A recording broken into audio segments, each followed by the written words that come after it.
All right, welcome everyone, especially to the members of the public who have joined us in the gallery today. We're going to get started with this meeting of the Finance Committee. So I'm going to start by calling this meeting to order and acknowledging that we are in Mi'kma'ki, the traditional territory of the Mi'kmaq people.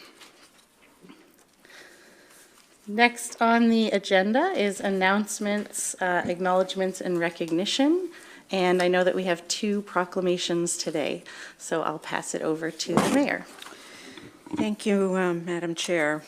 There are 2 proclamations today, and the first one is on a disease that I had no knowledge of, and those around me prompted me with pronunciation even for the disease name, and it's amyloidosis, which is this month is an awareness month for this disease, a month dedicated to raising awareness, funding research, and supporting those living with amyloidosis and their loved ones. And whereas amyloidosis is a group of complex, rare diseases caused by an abnormal protein, an amyloid, deposits in various locations throughout the body, leading to organ impairment or failure. And whereas amyloidosis often mimics the signs and symptoms of more common medical conditions and can be challenging to diagnose. And whereas some of the signs and symptoms of amyloidosis can include shortness of breath, weight loss, fatigue, swelling in the ankles and legs, numbness in the hands and feet, foaming urine, carpal tunnel syndrome, bruising around the eyes, and an enlarged tongue. And whereas early diagnosis allows for appropriate intervention to slow the rate of disposition, and whereas raising awareness about all the amyloidosis diseases can contribute to the building of healthier communities across Canada. Therefore, I, Elspeth McLean-Weil, Mayor, do hereby proclaim March 2026 Amyloidosis Awareness Month.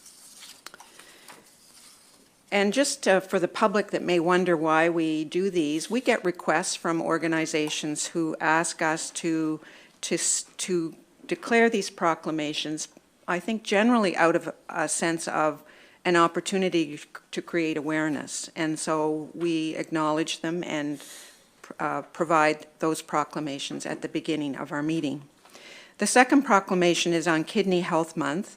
I know this is near and dear to one of our councillors, Councillor DeLong, and her family. Whereas March is Kidney Health Month in Canada, 1 in 10 Canadians and 1 in 3 Indigenous people live with chronic kidney disease. Survival may depend on dialysis treatments or a kidney transplant. Kidney disease is the 10th leading cause of death in Canada and accounts for approximately 71% of the national organ transplant waitlist. Whereas the Kidney Foundation of Canada is the only national health charity serving the needs of people living with kidney disease through funding research, educational, and emotional support programs, promoting access to high-quality health care, and actively promoting awareness of and commitment to kidney health and organ donation. Whereas March 12, 2026 is World Kidney Day, the Kidney Foundation Atlantic Branch aims to raise awareness of the importance of our kidneys to our overall health and to reduce the frequency and impact of kidney disease and its associated health problems. Therefore, I, Elspeth McLean-Weil, Mayor, do hereby proclaim March 2026 as Kidney Month and March 12, 2026 as World Kidney Day. Thank you. Are there any other announcements, acknowledgements, or recognition? Councillor Smith and Councillor Oikel.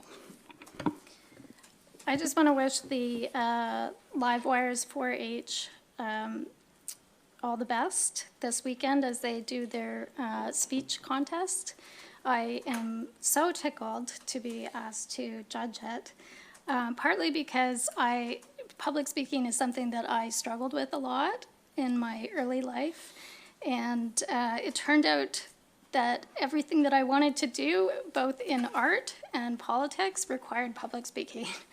So it really thrills me to see young people developing this skill early because it's needed in so many walks of life and will contribute to anything that they want to do. So just wanted to put that out there and wish them all the best. And I'm not sure if this is the time to do it, but I'm going to anyway, that I need to declare a conflict of interest on item 10.1.1.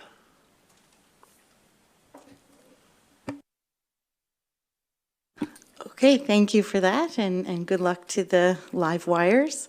Are there any other acknowledgements or announcements before we move on? Okay, I'm not seeing any.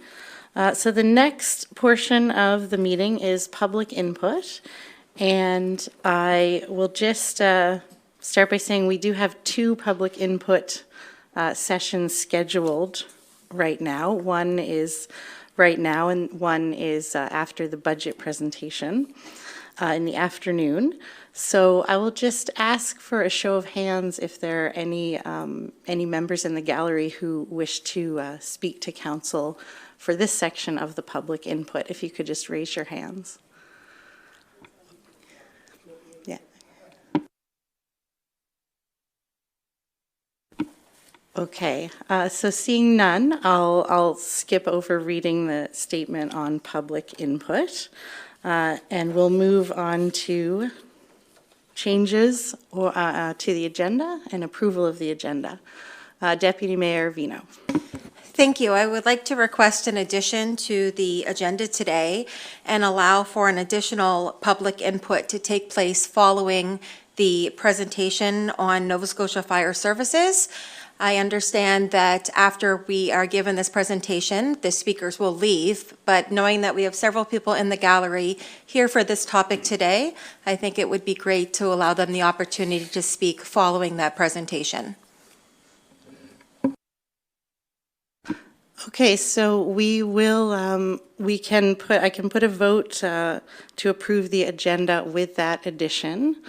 And yeah, just to reiterate what Deputy Mayor Vino said, this would not be a part for questions to the presenters, but it would be an opportunity to speak to council. So can I see a show of hands for approval of the agenda with that? Oh. Yes. Okay. Can I ask someone to put the motion on the floor?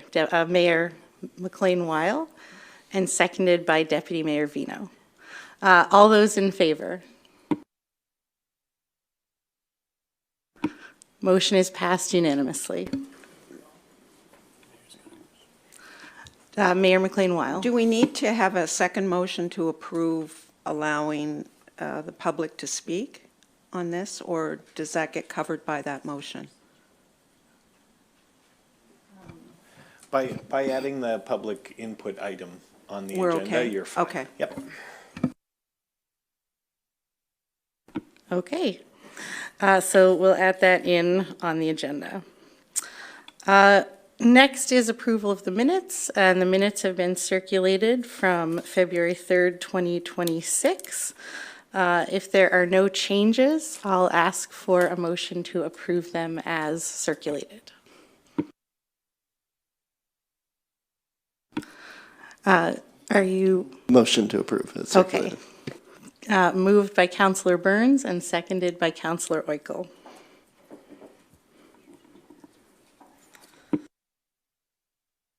And I don't believe we have any business arising from the minutes.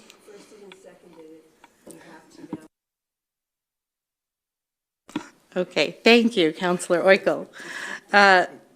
All those in favor of approving the minutes? Okay, motion is passed unanimously. And now I don't think we have any business arising from the minutes. So we'll move on to our first presentation, Revitalizing Recreation, a partnership for the Mark, and we have Jody Wagstaff coming up to present on that.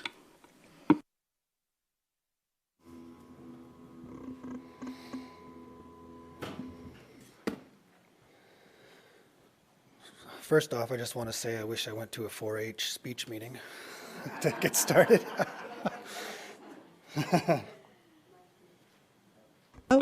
Can you just make sure that the microphone's on? There's a button. Hello? Yeah, I can hear me coming through it. Hello? Check. Okay. So I have a slideshow as well. I don't see it up on the screen or, okay.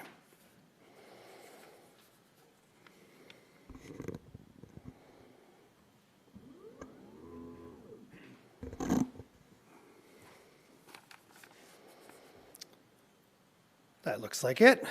All right, so Honorable Mayor, members of council, staff, thank you for your time today. I'm here representing the South Shore Disc Golf Association and to propose a partnership to revitalize the Mark, which is our disc golf course in the area, one of the oldest in the province and one of the least maintained in the province.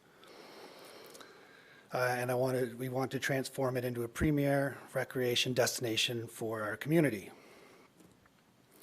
I'm going to start with just a little video to explain what disc golf is, because some of you might not actually know that, which most people don't, and how it differs from ball golf, which shares the name, but it is quite a lot different, especially in how the land is used. So bear with me here. I'm going to see if I can get this. Here we go.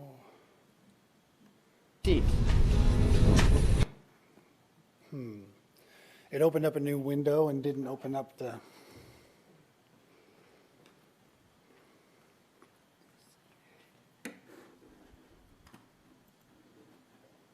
That's not going to show on there.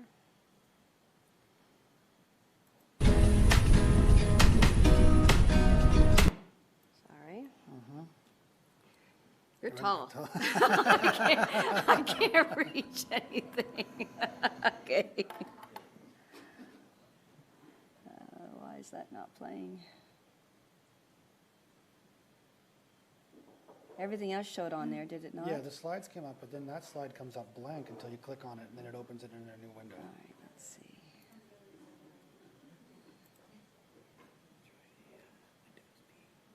But it should be already like that, should it not?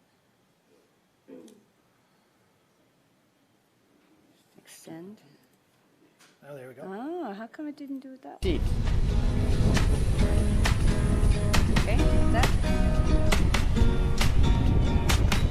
Bring it up. Lucky Lorenzen puts it in on the 18th over the water. The pressure putt to make. Tee of 16, Sten.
Welcome to The Explainer.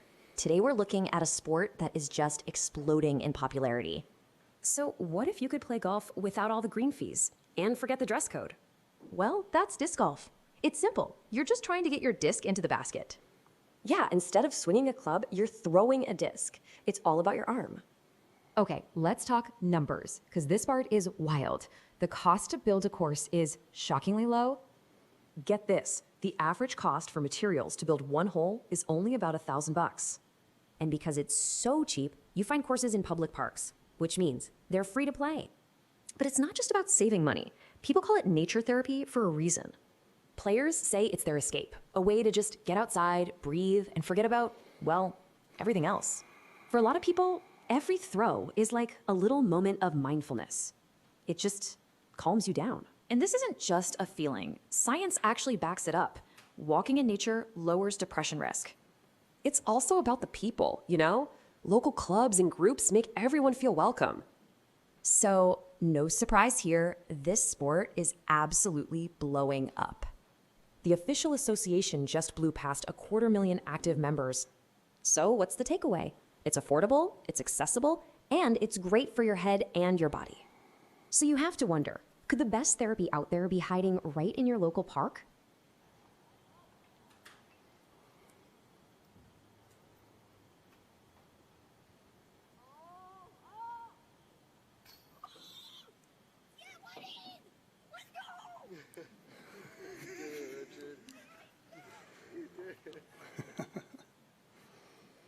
All right, now see if I can get back to my presentation slides here.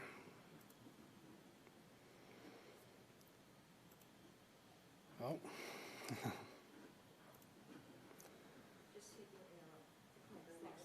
Yeah.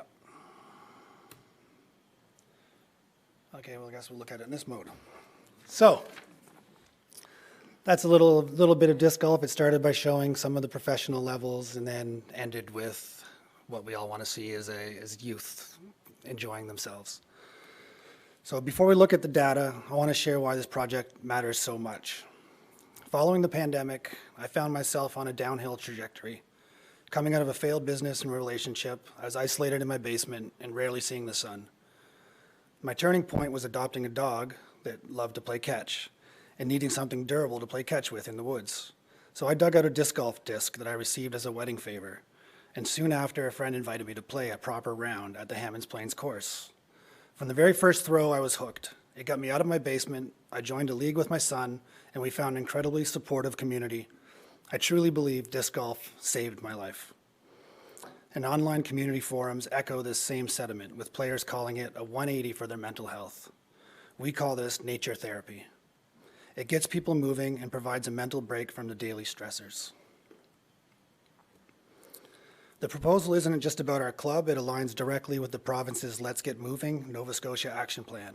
Expanding the course hits two major provincial targets: redefining movement by shifting exercise from indoor gyms to accessible outdoor activity, and enhancing opportunities by removing barriers for all ages.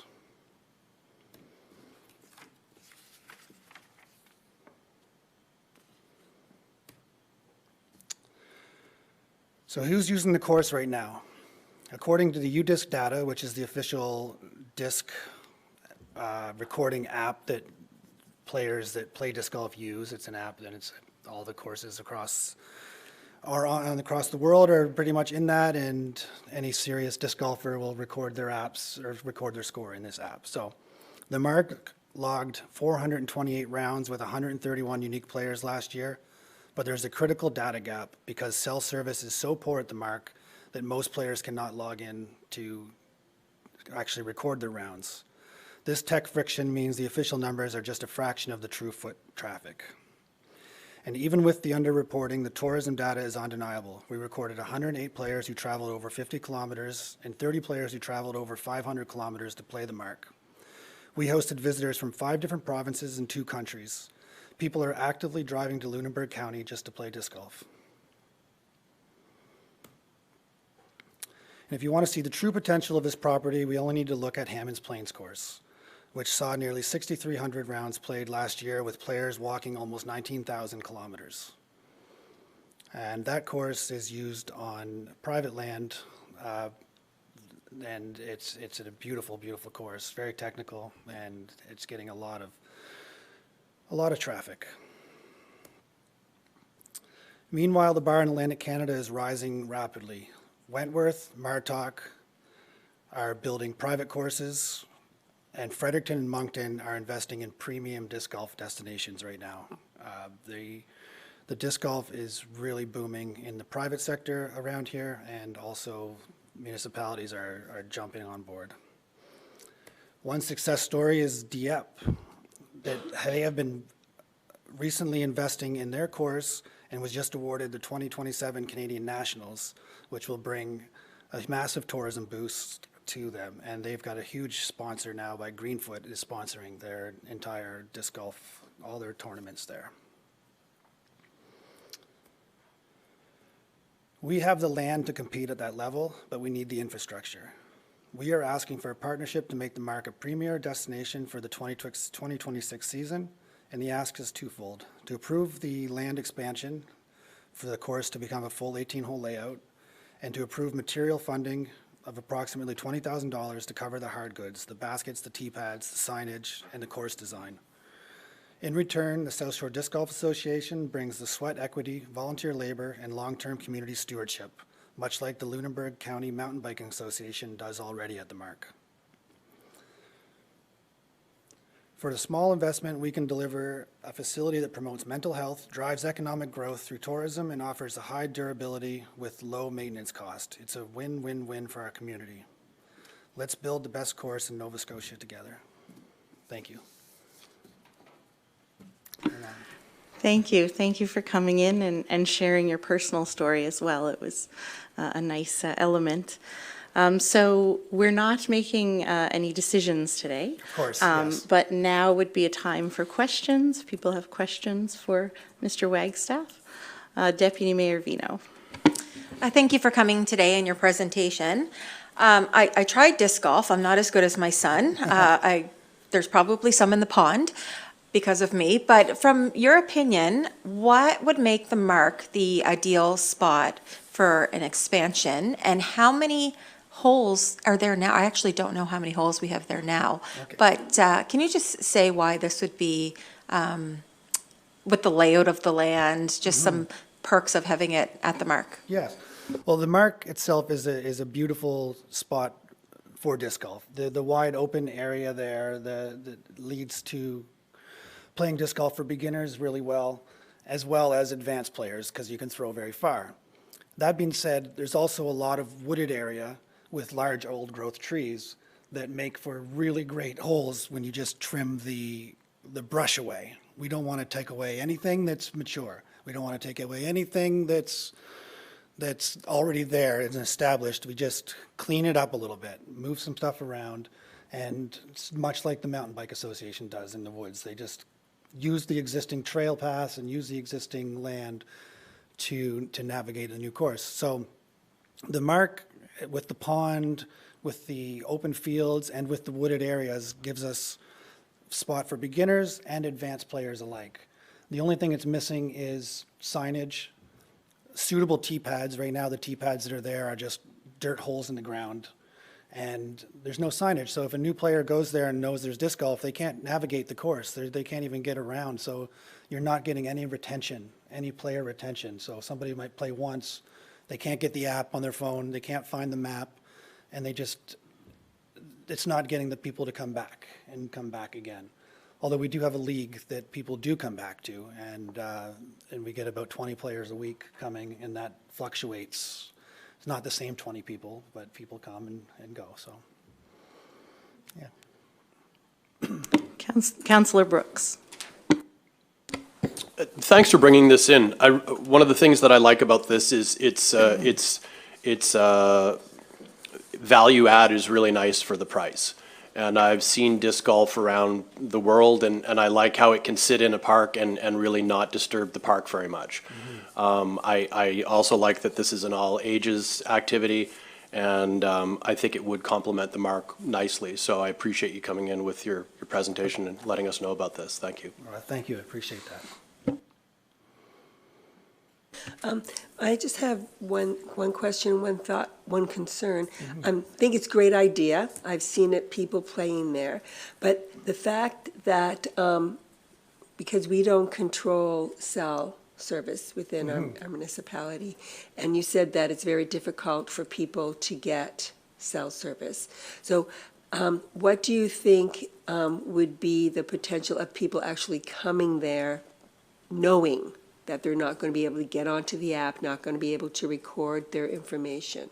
There's a lot of courses that don't have very good cell service. Okay. You can record your round afterwards and whatnot if it's worthy and you want to really track it. But if it's a course like the Mark is right now, people are going to play it, but because there's no tee pads, because there's no, the baskets are in basic positions right now, they go and have fun and they play, but they're not going to go back in after to record their rounds.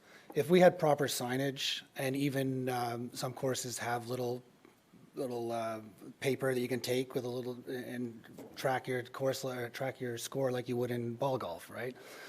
So it's missing the signage to navigate, and that's really the big thing. It's that structure, so that when you go there, you're playing on a structured course, and that's going to bring the people in. There's Windsor. Windsor runs 2 league nights a week, and the players flock from Halifax to go play there because it's got tee pads, because it's got structure and whatnot. And it's basically, the Windsor course is a lot like the Mark, in as it's open fields, mature trees, and simplicity. So, Councillor Smith. I was wondering if you could just say a little bit more about the league, both across the province and locally, about how many, you've mentioned some numbers, but do you have a membership? yeah, well, And how do people find out about this and join up and try it out? And I'm also just interested in like the league games. How many people would this bring to the area if we had a better, I'm just thinking in terms of league games, how often do they move around? yeah, perfect. So the leagues typically will run once a week, and we try not to run a same league night in the same area. So if Windsor had a league night on Tuesday, we would probably go to Monday or Wednesday. I know Hammond's Plains has a league night. So we try to skip it up because the hardcore players will want to go to every one of them, and they travel for that. Right now, our Facebook page, I just took the number down actually, has 476 followers on our South Shore Disc Golf Association Facebook page. That doesn't show a full number of who in the area, because again, that number would be people that are following us to see what we're going to do and to come in to once we have a better spot. Our league, like I said, saw anywhere from 12 to 20 people on a regular basis, and we were playing best shot doubles. So 2 people would get randomly selected together. You'd both throw your disc. You'd go to the better one of the 2 shots, and then you'd throw it again, which was a great way to bring in new players, because the person that couldn't throw didn't always have to, we didn't have to, it'd move things along, and people had a lot of fun, and they would learn because you'd pair up a new player and an older player. Around the Maritimes, the disc golf and actually I want to mention our tournament. Last year we ran a tournament at the Mark, and we rented a couple ball fields, and we expanded to a full 18-hole course for that. We brought in another bunch of baskets, and we put temporary tee pads and put the baskets in around the trail, and we went into the woods, and we expanded around the ball fields, and we had 60 people come for that tournament. And that was just with doing this temporarily. And I did a tournament survey, which some of the results are on the paper that I handed out there. And it was great. They went out to eat locally. They stayed. Some of them stayed locally. Jack's Burgers in Bridgewater was one of our sponsors, and they were extremely happy with the amount of people that came through there and had a burger and a shake on their way through. So, and all those players came the day before to have a practice round on the course before they played the tournament. So these people will travel. They do want to come here. And there's a very active community of disc golfers around the Maritimes, and that's why Ski Wentworth and Martok are putting in pay-to-play courses, because there's a need for it. Martok wouldn't have invested all that money into a course if they weren't going to get a return on their investment. And the same with Wentworth. The course at Wentworth is an absolute beast. It goes from the bottom of the hill all the way to the top, around the top, and then back down the hill again. And it's a professional level course that's going to draw the major tournaments in the future. I think I might have got some of your questions. I get sort of sidetracked. Again, should have done that 4-H stuff.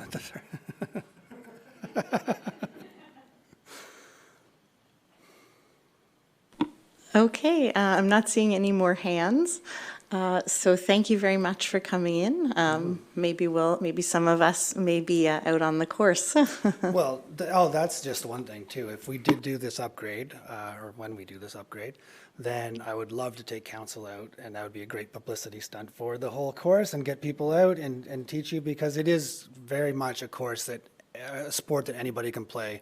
And the lowest barrier is you have a $15 disc, and like I carry about $500 worth of discs when I play, because I have a disc for each shot. One shot will bend this way, and one disc will do a little S shape, and they all have different things. But as a beginner, you need one disc, and you can play with your 5-year-old and your 75-year-old, and they can all go out and have fun together. And that's where the course layout, having multiple tee pads and layouts, so each hole would have a novice level tee pad and an advanced level tee pad on it, which then you can play mixtures of both, or you can play all the low level ones.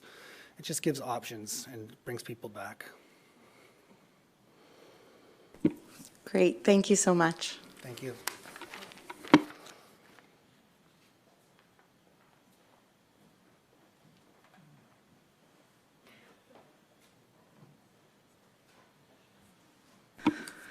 Okay, so our next item on the agenda is the presentation from the about the fire services governance, which is not scheduled till 10:15. So we are going to jump over that for now, and we'll go through the agenda. Okay, so I can go. I don't have to go through all of the points, so we'll just jump ahead to staff reports. We'll skip over the budget presentation, which is scheduled for 1, and go right to item 10.1.5, which is the administrative fee increase for clean energy financing and water supply upgrade program. Thank you. Good morning, everyone.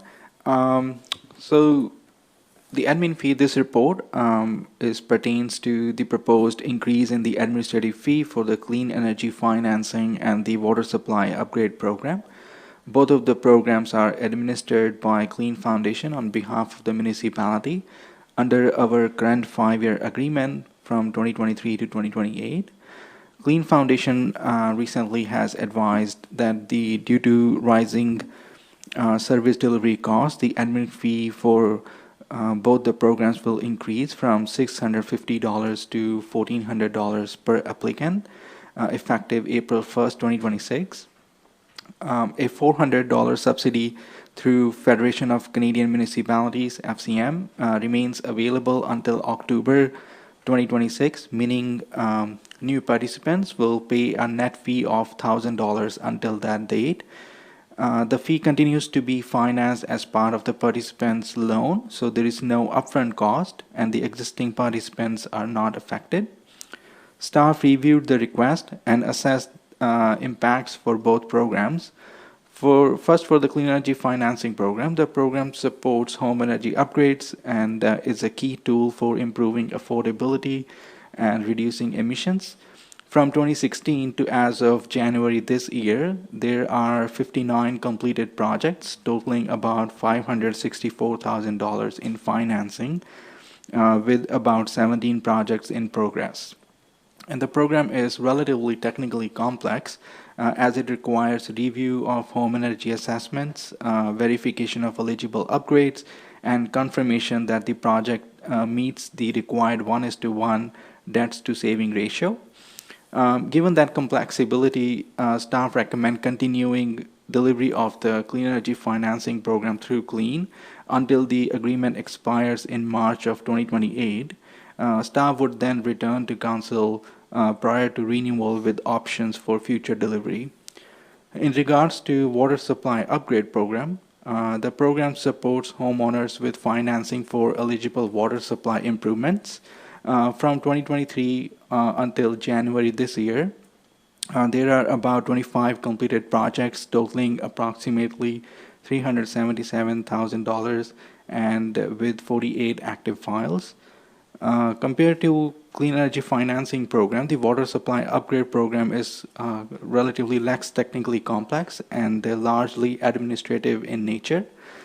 Staff believe it can be managed in-house with appropriate training and process development. So we are recommending a phased transition of water supply upgrade programs administration to the municipality effective November 1st, 2026. This would allow time for training, knowledge transfer, and a gradual transition as the current high number of active file decreases. Over time, this approach is going to reduce the administrative cost burden for the applicants or participants. With respect to workload, water supply upgrade programs applications increased significantly this past year, as you all would know, due to drought conditions. However, based on historical trends and the annual cap, we anticipate the intake numbers will likely return back to around roughly 10 files per year. And at that volume, staff are confident that the program can be managed internally without materially affecting service levels, and we will monitor workload as we implement the transition. Strategically, these recommendations support Council's priorities related to quality of life and climate action. The Clean Energy Financing Program advances energy efficiency, affordability, and emissions reductions, while the Water Supply Upgrade Program supports access to drinking water and community resilience. Financially, the administration fee is financed through participant loans and does not create a direct net impact on the municipality's operating budget. So in that way, the water supply upgrade transition will house, speaking of water supply upgrades transition, it will require staff time for training and setup, but there is no, again, significant budget pressure anticipated, and in-house delivery would further reduce the cost for applicants. From a climate change sustainability perspective, maintaining both clean energy financing program that supports implementation, both the programs support implementation of the local climate change action plan and strengthens community resilience. In terms of inclusion and accessibility, both programs improve access to financing for residents who may not be able to fund upgrades upfront. No changes to the eligibility are proposed, and staff will continue to promote equitable access. If approved, staff will coordinate with Clean Foundation on implementation of the new fee, clearly communicate the changes and timelines to residents, and complete training and transition planning for in-house water supply upgrade delivery by November 1st, 2026. Alternatively, Council could direct staff to maintain external delivery for both the programs through 2028. That's when the contract expires. Or Council could request additional options before deciding on either the Clean Energy Financing Program or the Water Supply Upgrade Transition. In conclusion, staff recommends that the committee recommends to Council approving the administrative fee increase effective April 1st, 2026, and proceeding with the phased transition of the Water Supply Upgrade Program to in-house administration effective November 1, 2026. This maintains appropriate oversight of more complex energy program while reducing future cost for the water supply program's participants, and continues to advance Council's priority around climate action, resilience, and quality of life. Thank you. And I'll see if there are some questions before. There's two motions attached to this, but maybe I'll see if there's some clarification questions first. Councillor Oikel. Thank you. So the 1,400, that's a lot of an increase.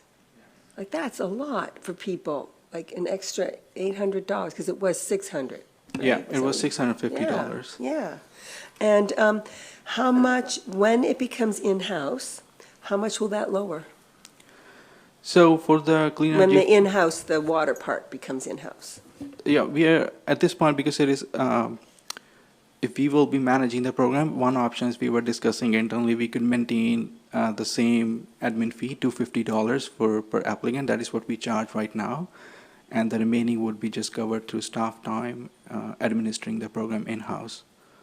I mean, the 1,400 to clean energy, which is now covering both. Yeah. How much will it drop once it becomes in-house? Because we shouldn't have to pay the whole, I mean, people shouldn't have to pay the whole 1,400 if they're not delivering both programs, if they're only delivering the one. Yeah. So, Maybe I can provide a bit more clarity how this works. So right now, the $650, out of that, $400 is subsidized by FCM's grant. So technically, the applicant pay only $250. Once this fee increases to $1,400, the $400 subsidy still remains, and the applicant will pay $1,000. But if we were to administer the program in-house, there is no admin fee as such, like technically, because it's not Clean Energy, the Clean Foundation managing the program. So from municipality point of view, we will stick to the same $250 as mentioned in our fee policy, that is actual amount that is charged to the applicant for the water supply side, if that helps. So the applicant will only continue to pay $250 moving forward should the program administration come in-house. So in this way, it will reduce significantly the administrative cost burden. Otherwise, they would end up paying $1,000, or so. Maybe Alex may have some And more yeah, points I think to our clarify. deputy CAO has a little bit to add to that as well. Maybe telling a story would make it a little clearer. So we had the CLEAN program up and running for energy financing, and then we recognized a need to develop the water financing program. And so internally we looked at that and said, oh, similar type programs CLEAN's already administering, can they do the same thing? At the time, the fee that was being charged was reasonable, if not a bargain, especially when you considered the subsidy that was coming from the grants that CLEAN was able to pull down. So we thought, this is great, this works fine for us. The story has changed now because CLEAN has decided they want to recover more of those costs. They're getting less grant funding, and so there's a sticker shock. And when we look at the two programs, yes, they're both financing programs, but the water program, homeowners know what they want to do, and we're not trying to achieve that one-to-one debt to savings ratio. So there's no sort of technical advice and support happening on that program. So it's no longer good value for us to purchase the administration of that program through Clean Foundation. So we're taking it in-house. We're going to continue. We haven't made this decision yet, but our thinking internally was we would continue to charge $250 because that's what we have been charging. That will cover our own staff time doing that. Because the energy program does have that technical advice and support so that you get the right energy savings to debt ratio over the life of the loan, continue to have that one outsourced. so that 1,400 that is for the two programs, the energy and the water? Or are they charging 1,400 for energy and 1,400 for water? They've proposed that they would charge the same for both, and we are looking for not for a combination. Yeah, so we're That's worse. coming to council looking for permission to stop Yes. administering the water program through Clean. We will in-house that, and we will continue to use them where they have technical expertise, and they're providing value for money for that 1,400. Okay, thank you for that explanation. Are there any more comments? Councillor Smith, and then Mayor McLean-Weil. I'm in favor of bringing the water program in-house.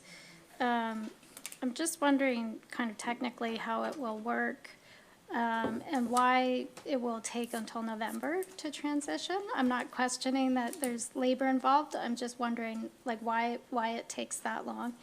And also hoping that, you know, it's not just, as I brought up during the operating budget discussion, I'm hoping that we can use this opportunity where we have more direct contact with this program to offer a little more information around the program and options. Because my impression from people who had used the water supply upgrade through Clean was that there wasn't a lot of discussion about what different options that you could take through the program, not just well drilling, but maybe other water storage options.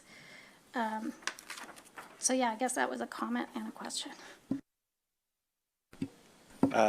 Yep, if you don't mind, in terms of providing more information about water conservation, we can absolutely make that part of the delivery of the program. And I'm sure that Elena and Nabi will correct me if I'm wrong on this, but I don't believe that it's that we can't transition until November. It's that the cost increase happens in November, so we want to in-house the administration before that time. Go ahead, Elena. If I may, through the chair, yes. So when we discussed it internally, we knew that, you know, the water program with the uptake and some of the messaging and things like that was going through Clean, and with the increase in cost, it made sense that we could bring that in-house. The transition itself, it's just going to take some time to get staff trained on what's going on and those kinds of things. I think it's more of a transition and maybe update some of our own policies to make sure those are all in place before we start, because we'll have to have those policies updated as well. So we just thought, well, that'll give us a few months to get that done. Yeah, if I may, only one minor point, because it was also the number of applicants right now are quite high, active applicants, because last year we saw a surge in applications, and this would also hopefully reduce the number of applicants that would come in-house, and will hopefully be able to maintain that low level of active files moving forward. If we transition immediately, that would be like 48.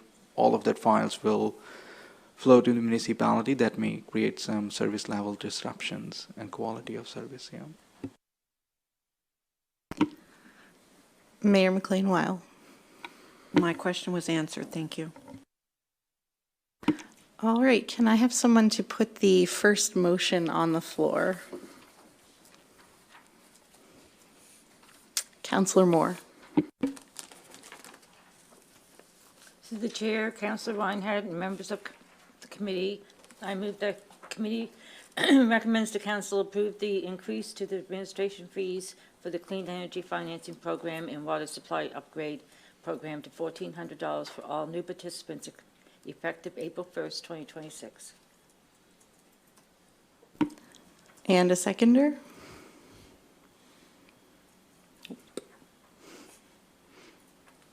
Councillor Smith, seconded by Councillor Smith.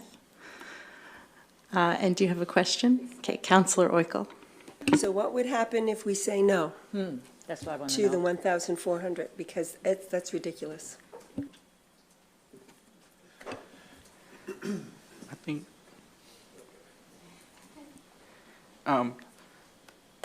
it's like consultant, like if they increase the fee, it's like you're saying no to the service, so contract would cut and applicants will remain up in the air.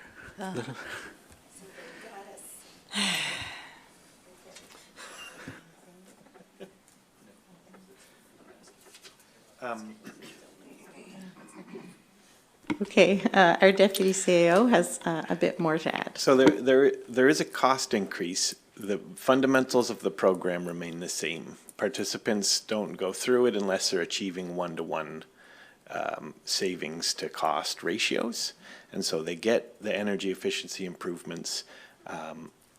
It's paid for through the loan, and that loan includes these costs. So even with these costs increase, the homeowner is still seeing energy savings that will exceed the amount that they're paying in terms of their loan. So on the energy side, we can see that each homeowner that goes through sees benefit, including having to pay those administrative costs, which is why we're suggesting you go ahead with it administered through Clean Foundation on the energy side, where we don't see those one-to-one savings ratios because there are no cost savings. It's an improvement in the quality of water, quality and quantity of water in your home. We're suggesting we can in-house that one. Just follow up. I know it wouldn't be to Clean Energy's best thoughts, but is it possible for everyone who wants to get a well to just kind of, because they probably will have to wait anyway, some of them, just to let them know that it's going to be changing and it'll be with the municipality instead of with Clean Energy in the, after November? Because some people may apply now, but they may not be able to get their well drilled until later. And they will be applying with Clean, are you understanding what I'm saying? Right? Okay, our Director of Finance is going to take that one. Yes, thank you, Madam Chair, through to Councillor Oikel.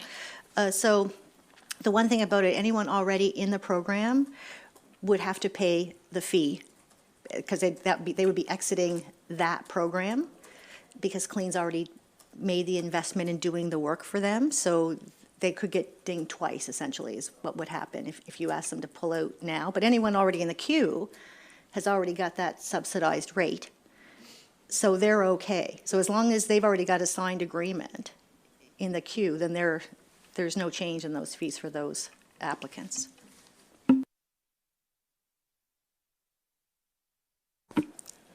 Okay, Councillor Bell. Thank you, Madam Chair. I'm going to support the motion that's on the floor because I don't want to see any MODL resident fall through a loophole while we're waiting to change over.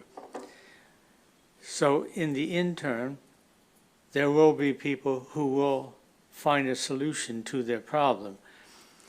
If they were to wait to the program being administered by us, there may be a chance that they could miss this building season.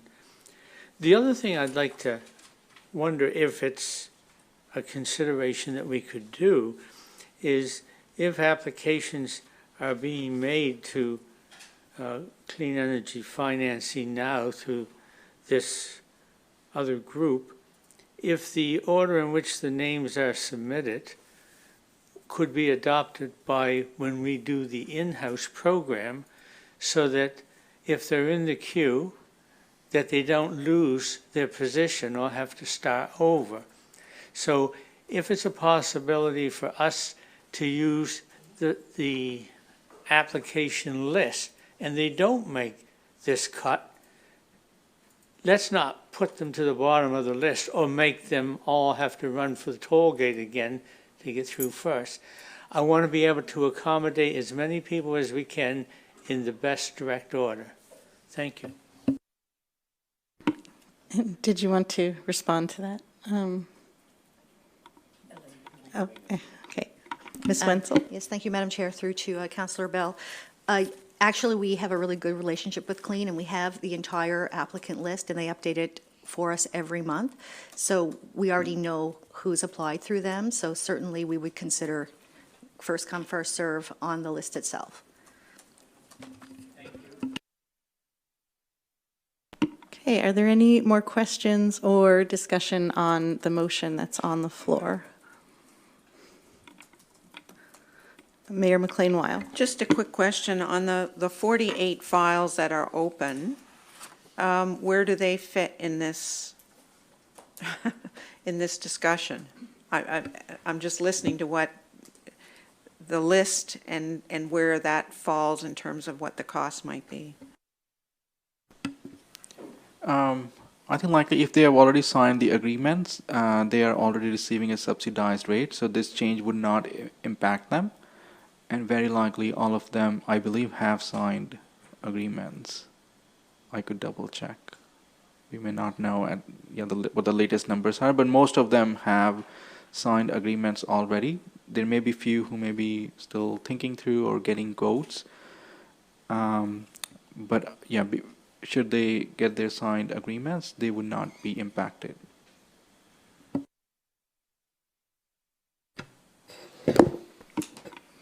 Are there any, okay, Councillor Burns. So question on process, because I've had a couple residents reach out to me, and when we made the changes in the spring, Clean went back to them and said, we're not processing your application, and you need to go out and redo your quotes, and you need to go and redo stuff. So are those people that would have signed agreements, and they're getting information for that signed agreement again, or did they all get booted out? Because I'm afraid, because I had people come to me and say, why are you delaying this for a few months? And Clean basically told them we have to wait for more information and we'll restart your application. Are those people that are going to now face an additional cost here as well?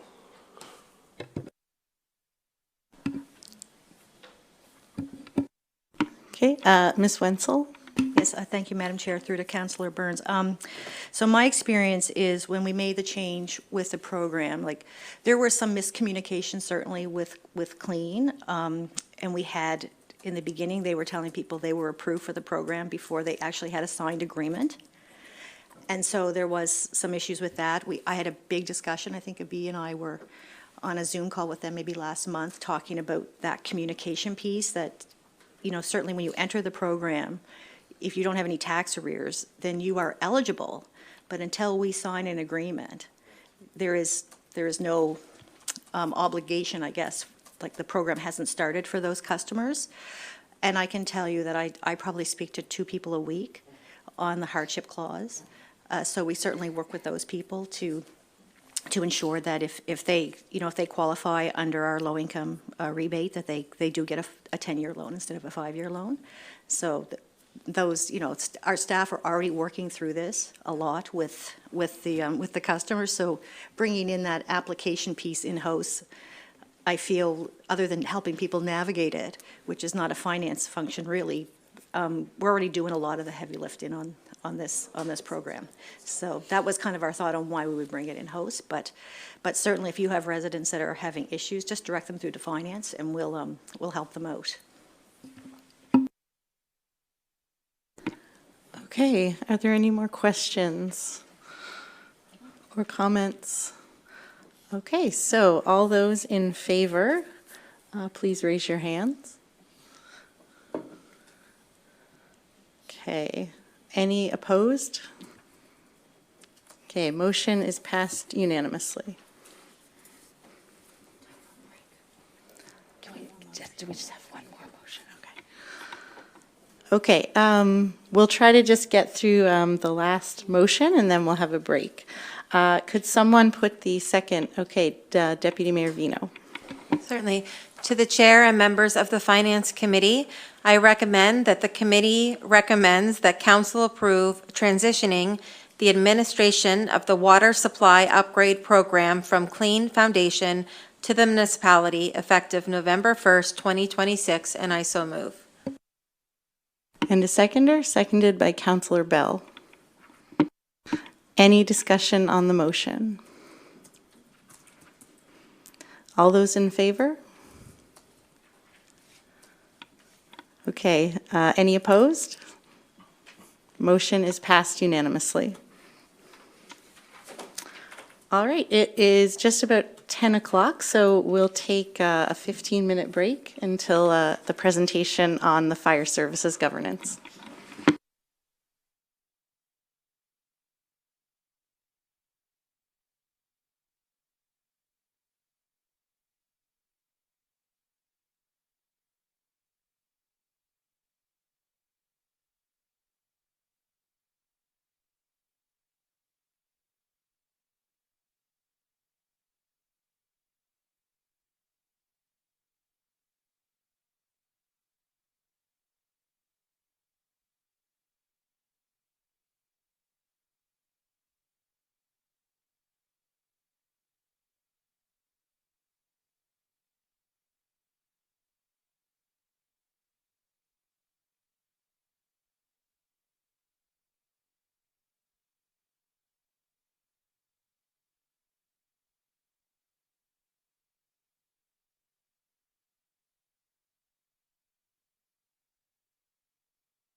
Elena has the presentation.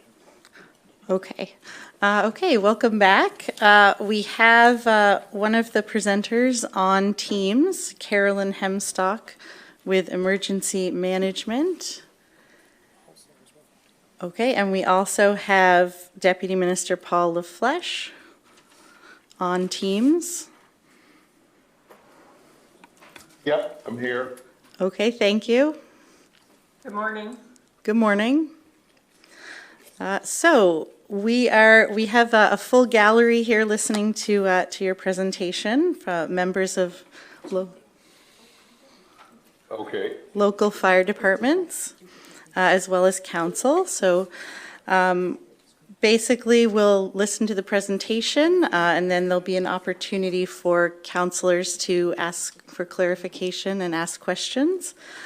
And that's how the next portion of the meeting will go. Okay, we'll start. Carolyn will start with the presentation and we'll go to questions after. Okay, Deputy, do you want to provide any remarks before I jump into the presentation? No, just generally that we've offered this presentation to many councils. There was some concern we heard out there from the NSFM and others about what we were doing on fire, and some of the councils wanted a personal briefing, and this is the opportunity for modal. We did Chester last week. I think we're doing Queens. And we've also done the NSFM executive. Okay, go ahead, Carolyn. Okay, thank you, Deputy, and thank you, Mayor and Council. Could someone help me understand where the slides are located? Oh, perfect. Thank you. All right, so I'm Caroline Hemstock. I work at the Department of Emergency Management. I almost said Municipal Affairs because not long ago I was part of Deputy LaFlèche's team. Working with on this policy project. So I'm here today to share with you an overview of Bill 186. Bill 186 was introduced on February 23rd, so last Monday. It's called an Act to Provide Support for Fire Protection Services. Next slide, please. Okay, so I can imagine that some of you in the room, although I can't see you, were in attendance at the implementation planning sessions that were held over the months of January and February. So first of all, I just want to say thank you. Your attendance and participation really matters. And I think you'll see reflected in Bill 186 a lot of the questions and feedback and perspectives that were shared in those engagement sessions. So the vision that we're working towards as the province for fire, to strengthen fire services, is that every Nova Scotian has access to reliable, evidence-based fire services, no matter where they live. And that every firefighter has access to the training and equipment needed to stay safe while they serve their communities. Next slide, please. Okay. So on your screen, you'll see a pretty lengthy list here. There's 3 boxes. I'll walk you through them. Not in super fine detail, but I'll give you the high points. Who we've engaged. So over the last year, since the Fire Services Association of Nova Scotia came to the province in late 2024 and asked the province to support and provide funding for another governance and administration review. With our partners, we've been engaged in a lot of conversation and consultation about what it means to modernize and strengthen fire services in Nova Scotia. So FSANS was hired to conduct a governance and admin review, and they went through a process of doing that with an external contractor throughout the better part of 2025. They spoke to hundreds of fire service representatives and leaders. They also held workshops, engagement sessions, and opened up a survey for quantitative and qualitative feedback. They also, we also received input and feedback throughout 2025 from the Nova Scotia Federation of Municipalities and the Association of Municipal Administrators, AMADS. In the summer of 2025, so I believe it was around July, the Nova Scotia Fire School value for money audit was completed. And as part of that, the vendor engaged with over 52 fire service leaders on the topic of firefighter training and safety at the fire school, as well as what firefighters and first officers and chiefs are looking for in terms of how to build and build the skills of their departments and what they need to do that. They also spoke with the board of directors of the fire school, and firefighters themselves were engaged directly. 680 firefighters participated in a very comprehensive survey, and all of the results of that, as well as review of governance and administration of the fire school, were put forward as the value for money audit report. And at that time, the province severed or ended its relationship with the fire school due to concerns around safety and lack of governance and oversight. And then in September, so when the FSANS report became public, they shared it with us, and government responded by putting forward a bill to have further conversations about the FSANS recommendation. So FSANS shared with us, I think it was over about 50 recommendations for improving the system. And bill, I think it was 158, was tabled in September jointly by Municipal Affairs and Emergency Management. And what it did is set a commitment for government to have a 6-month consultation process. And so that just wrapped up at the end of February. And so Bill 186, which I'm going to share further details about, is a response to, it's really building on everything that's been heard over the last year. So in the last 2 months, the province itself has spoken to over 700 fire chiefs, CAOs, volunteers, fire service coordinators, and municipal elected officials, as well as partner organizations such as NSFM and AMANS. There have been over 15 sessions. Some of them were held virtually, some in person, at locations across the province. And I imagine that many of you have been participating in those. Next slide, please.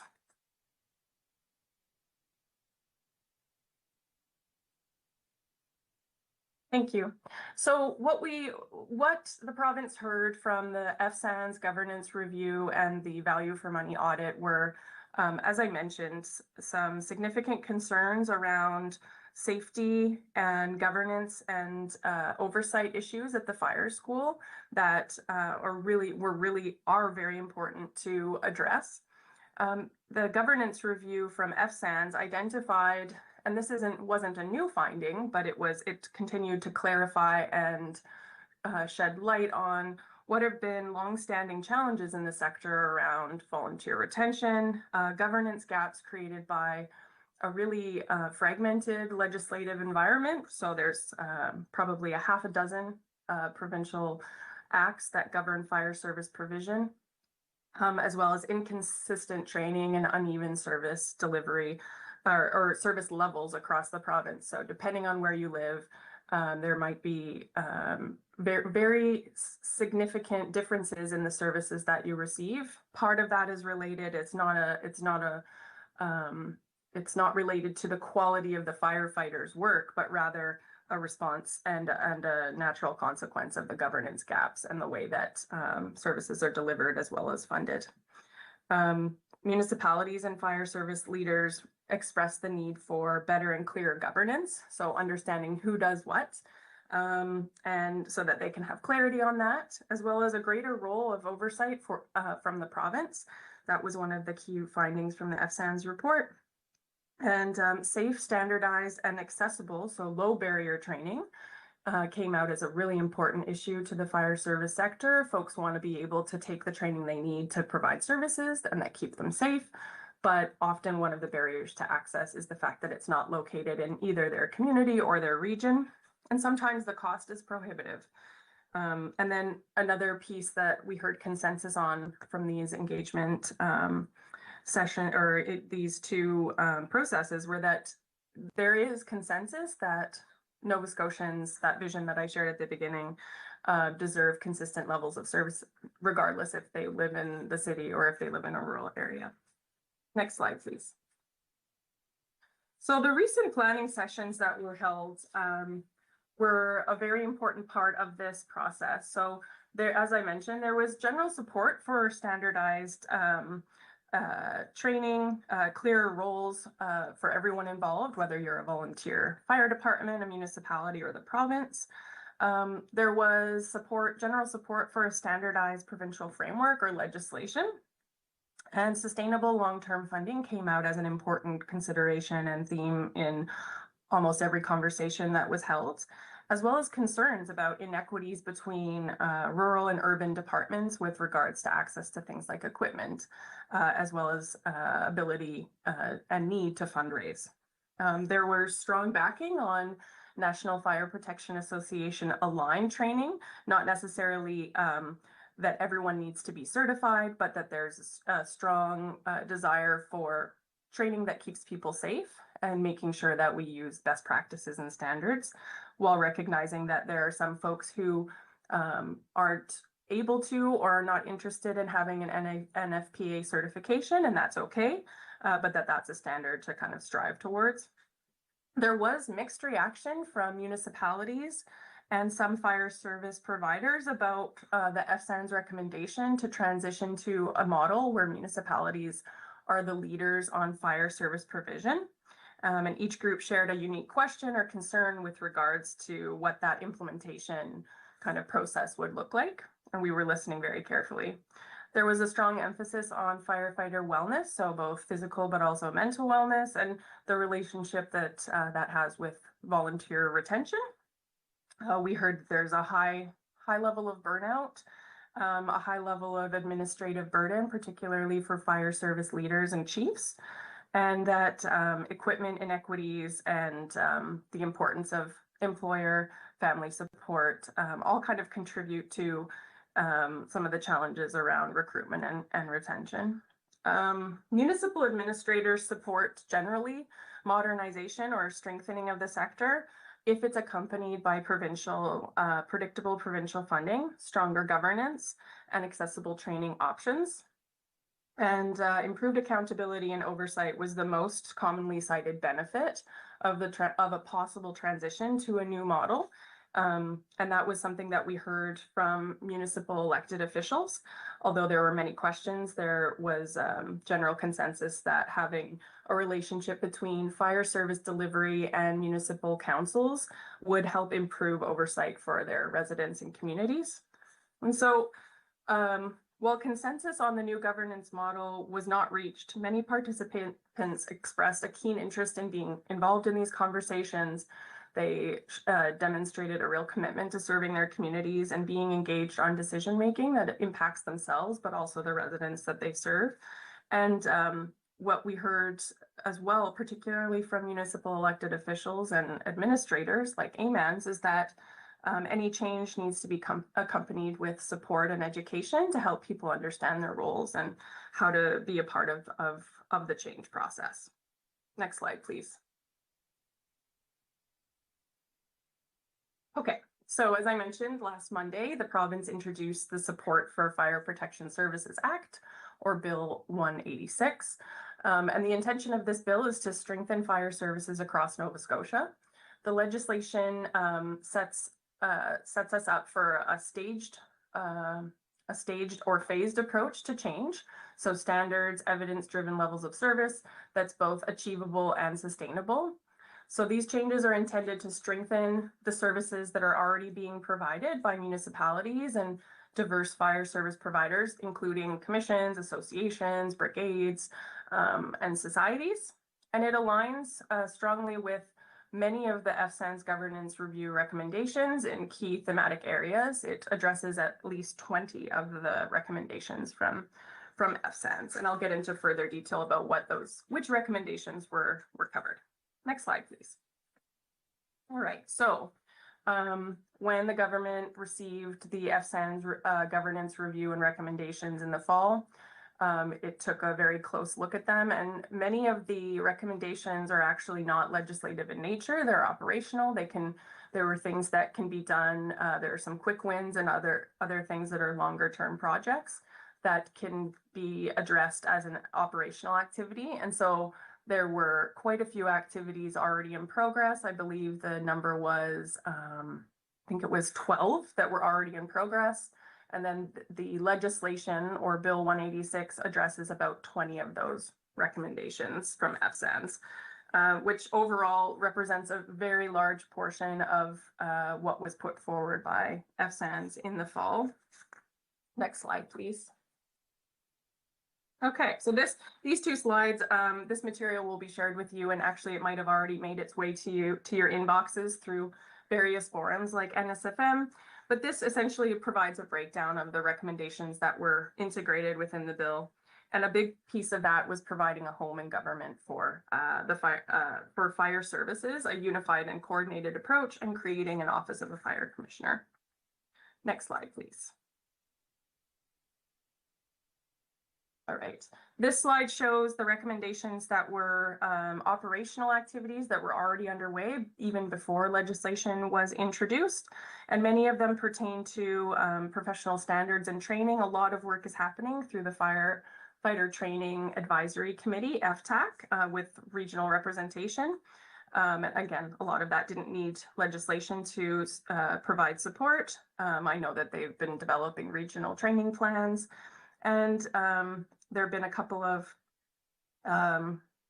really exciting announcements around a mobile burn unit that's going to be providing the opportunity for firefighters to get training much closer to where they live and work. So those things are already underway. Next slide, please. All right, so getting into here's really the heart of the matter. This is probably the slide that you've been waiting for. So the key changes that are introduced by the legislation that was introduced last week. So Bill 186 transfers oversight for fire safety and fire services. So both the prevention, investigation, and inspection piece of fire services, as well as the service delivery fire suppression component, transfers responsibility for that to the Minister of Emergency Management. It currently sits with the Municipal Affairs Minister. And it brings with it the Fire Safety Act, which many of you might be familiar with. And that's the act that creates the Office of the Fire Marshal. So this new legislation brings all of that together in a cohesive approach and provides a real coordinated home and government for this work. It also transfers the Rural Fire District Act to the Department of Emergency Management. So in some communities, for example, in your community, I know that there are fire commissions that are active and provide services to residents. That Rural Fire District Act is also coming, as it is part of the kind of landscape that governs service provision. And lastly, but certainly not of least importance, is that it establishes and authorizes the creation of a fire commissioner who will have oversight over the whole system and really will have an eye to the strategy around fire service delivery, strengthening the system, and looking at supporting. There will be deputy roles, deputy fire commissioners that will focus on 3 key areas of work, and I'll walk you through those in a minute. Next slide, please. Okay, so the key changes to firefighter training. So the Act enables the fire commissioner to regulate training programs. So we heard very clearly that safety of training programs is of utmost importance to everyone in the system. So the fire commissioner will be able to regulate these training programs, and they must be accredited by the fire commissioner or by a recognized accreditation body. And the fire commissioner may suspend or revoke training program accreditations for non-compliance. So along with their ability to accredit is the ability to, make sure that folks adhere to those responsibilities and standards, which is really important. Next slide, please. Okay, so the Office of the Fire Commissioner. So the Fire Commissioner will expand the province's mandate for fire safety by complementing the current work that's done by our Office of the Fire Marshal through 3 strategic areas of work that I mentioned before. So those areas of work will be investigation and compliance, training and certification, and legislation, policy, and municipal relations. The fire commissioner will also oversee personal protective equipment standards. And all of this work and change and the creation of the fire commissioner's office will be supported by transition. We'll have transition support for fire departments that are interested in moving into a municipally led model, for those that are interested in wanting to work towards that end. So there will be, and all of this is going to be done in over a 3-year timeline. So it's not going to be a matter of April 1st comes and then the model looks and the system looks completely different. It's really going to be a phased in, thoughtful, collaborative approach with change management really at the heart of everything that we're doing. Next slide, please. Okay, here's probably the second slide that you were hoping that we would cover, and that's what's not changing. So Bill 186 does not change the vital role that firefighters and particularly volunteers in rural communities and fire service leaders play in their communities. So that's not changing. That remains at the heart of what we're doing and is very important. The legislation does not change Section 293 of the Municipal Government Act. Municipalities are permitted to maintain and provide fire and emergency services, but they will not be required to do so. I'd like to note that that was actually a recommendation from the FSAN's governance review, but it is not being integrated into this bill. Diverse fire service provider organizations like commissions, associations, and brigades and departments will remain as they are. So the legislation that creates and provides direction to, for example, the Rural Fire District Act, that's not being changed. It's just coming over under the oversight of the Minister of Emergency Management. So these entities, these organizations are going to remain as is with their current governance structures in place. They're not being changed.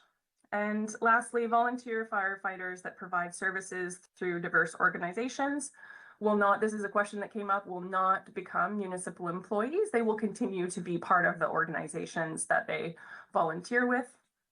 Okay, next slide.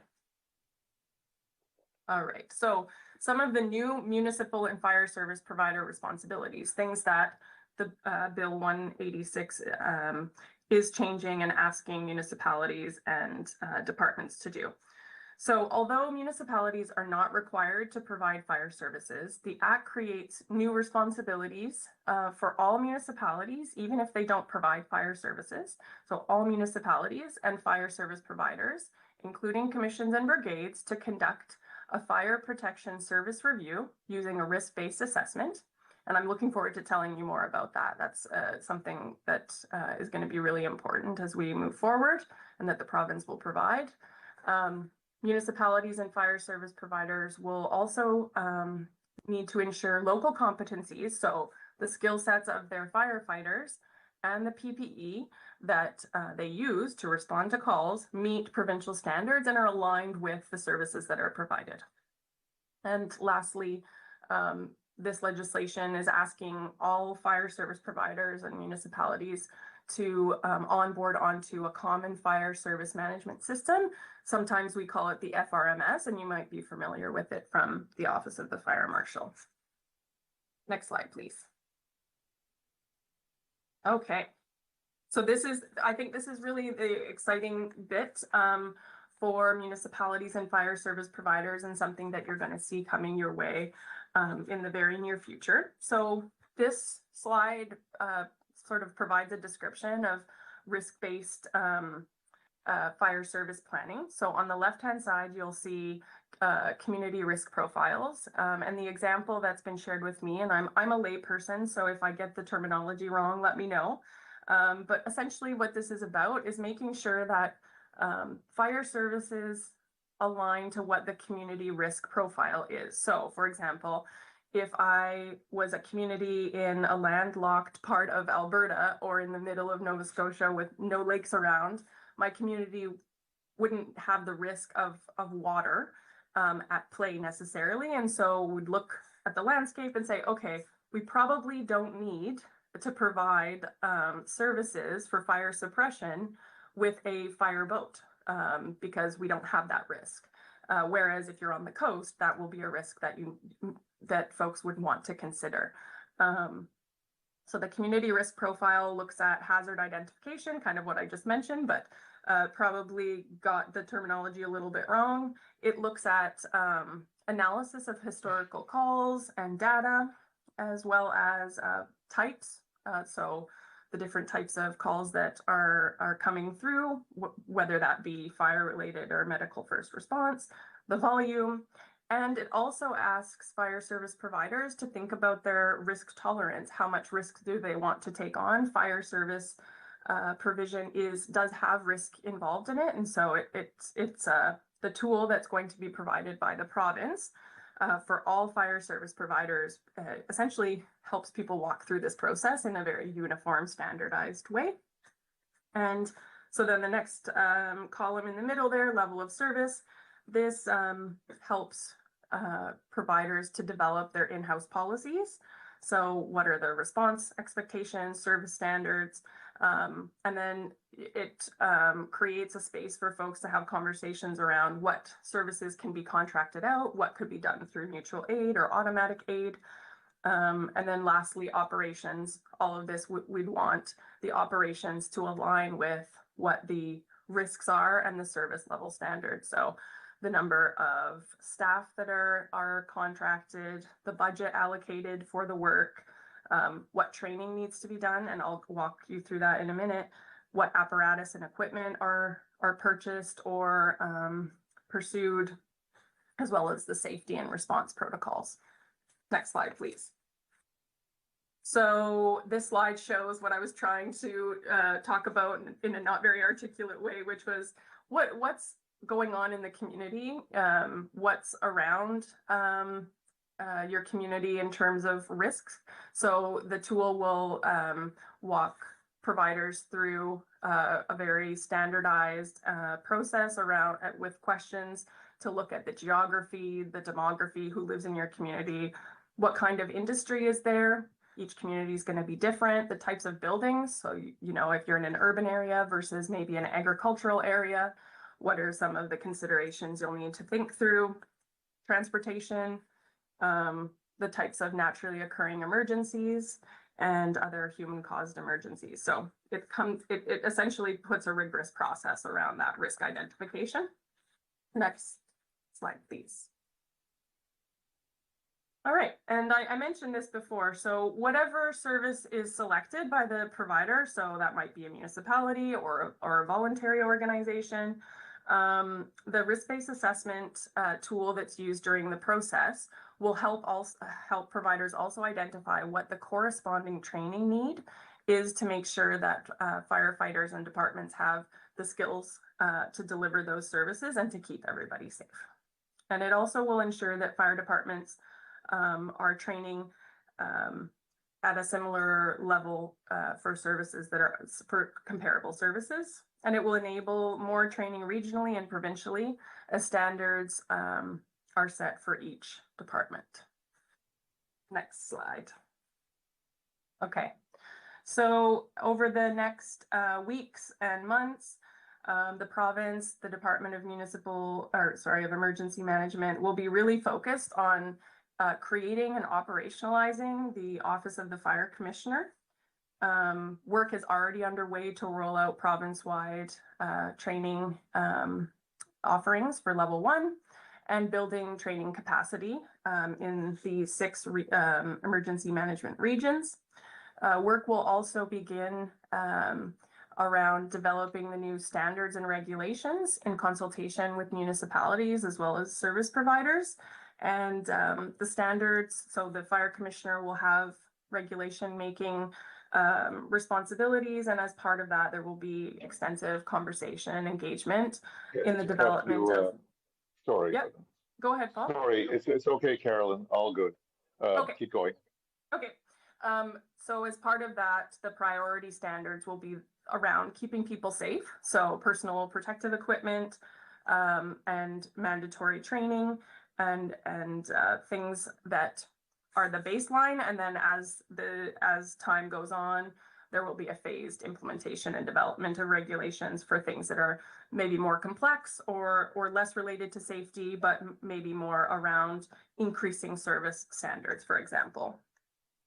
Work is already underway to build capacity and support municipalities who want to transition to a new model. And we're looking at shared procurement for equipment, looking at ways to purchase insurance, as well as ways to reduce costs for equipment and vehicles, because we know that this is a really significant cost for fire departments. And then we're going to keep working on the various recommendations from FSANS, particularly around fire dispatch, health and wellness, and volunteer recruitment and retention, as well as how to support mutual aid and interoperability through collaboration and shared templates, for example, service agreement templates or mutual aid templates for service providers. Another piece of work that's ongoing and that will roll out for municipalities and service providers are the fire service map that many of you may have seen in Truro in January. It's still in a beta phase, but that will be rolled out to help inform, awareness on what's available across the province and also help councils make decisions. And the records management system. So stay tuned for that. That is coming up very soon. And I think what we've heard is a real appetite and excitement to have that records management system, as well as support and onboarding will be provided to municipalities and organizations.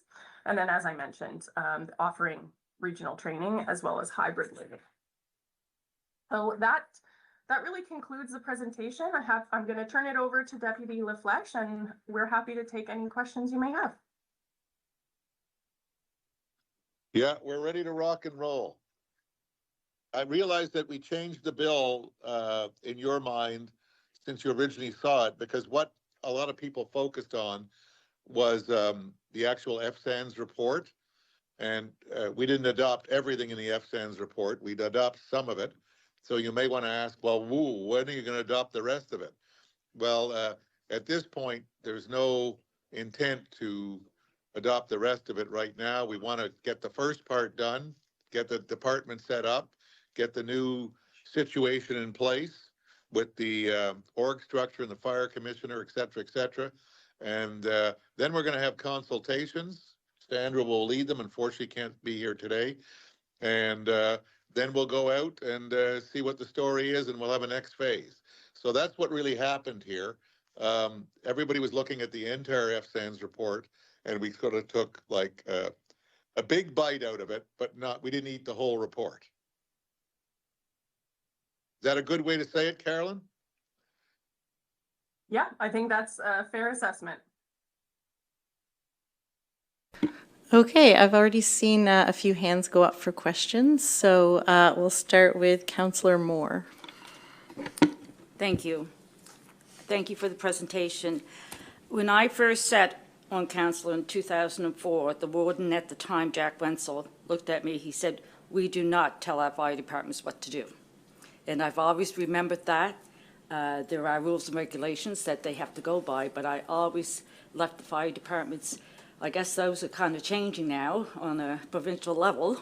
Not that we welcome this, but I guess it's the changing in times. I do have some comments here from the New Germany Fire Department that was sent off to Regional Fire Services, I think it was. And it says, our department has discussed the proposed changes to the fire service as outlined in Bill 186 in the minister comments dated February 23rd, 2026.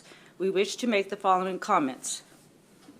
We support the general provisions of Bill 186 pending clarification of levels of service and training. We trust that any changes proposed to our dispatch provider will take into account the very valuable local knowledge and support that we receive from the Scotia Business Centre. We look forward to continue our very good working relationship with the municipality of the District of Lunenburg through the various standing committees we now have. We trust that our ability to operate as a self-governing registered society will continue as it has for the past 81 years. We trust that the Office of the Fire Commissioner, when established, will work constructively with the Lunenburg Regional Fire and Emergency Services Committee established firefighter training program, which is providing locally based, cost-effective IFSTA standard training to all departments in the county.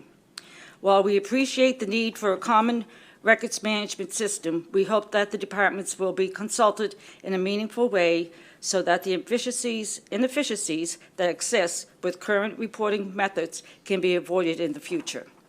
And I thank the New Germany Fire Department for sending that to me, that I could relay that to you.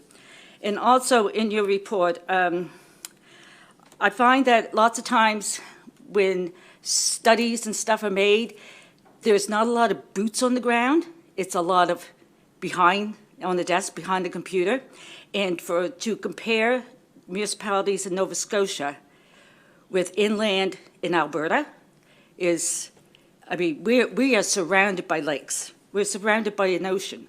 And we have so many lakes in all our municipalities. So to compare what happens inland in Alberta, whether they need a fire boat or not, I mean, that's really not something that should even be thought about in Nova Scotia. And yeah, because you, Mr. LaFresh, you live on a lake right in my district. So yeah, we don't want to see anything like that. Thank you. Yeah, I thought you were going to bring up the West Northfield Fire Department there. Well, I could, but oh, they're here too.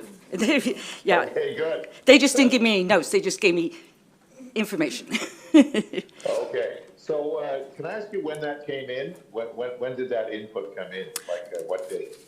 February 25th. So I think there might have been a couple of little changes since then that, but this I received on February 25th. Okay. Carolyn, do you want to address those points there? Sure, yeah, I'll do my level best. Thank you, Councillor Moore. I appreciate you, your observation and reflection around comparing two jurisdictions, and I hear you loud and clear.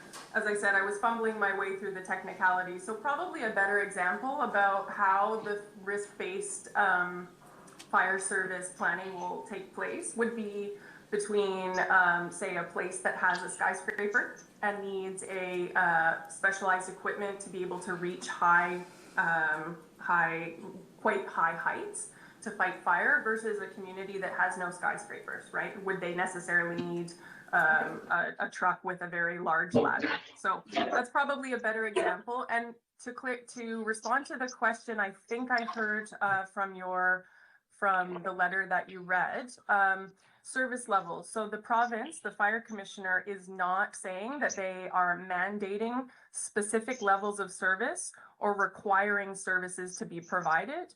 What is being asked is that fire service providers, so in this case, the department that you mentioned, has to look at, say they have to do a review to look at what's in their community, what the needs are, what the risks are, and determine levels of service that match that. Does that make sense? So there's no standardized service directive when it comes to fire services, because some communities do and don't provide those services.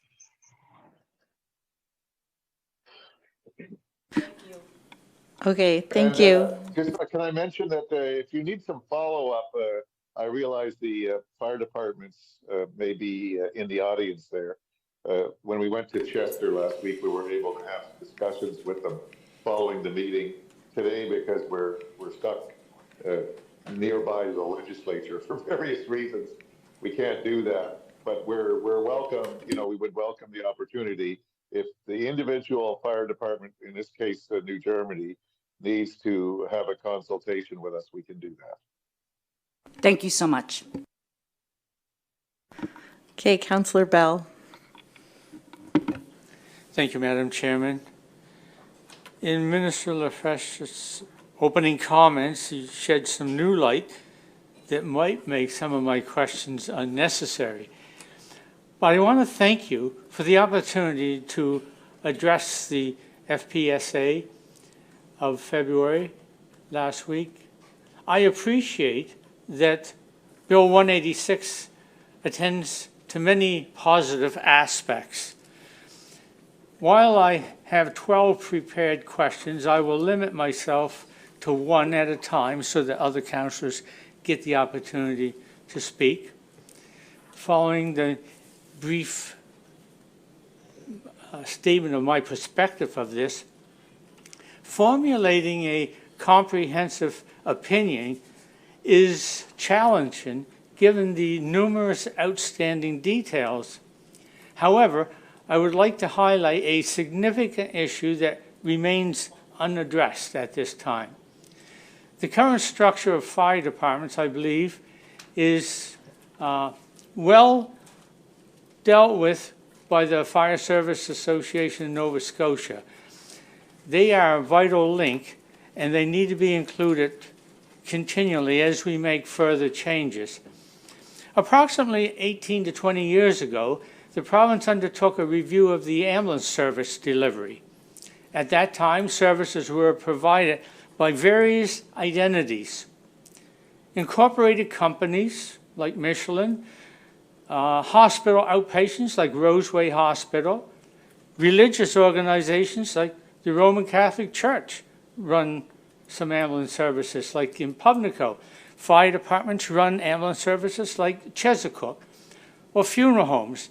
In this area, Landrels, in this area, Sweeney's, but the big one that you know of is Walker's Funeral Home. When Emergency Health Services, EHS, was established, control over these distinct services was consolidated under a single authority, or separate identities were acquired. This consolidation facilitated change, as well as services operated under unified guidelines.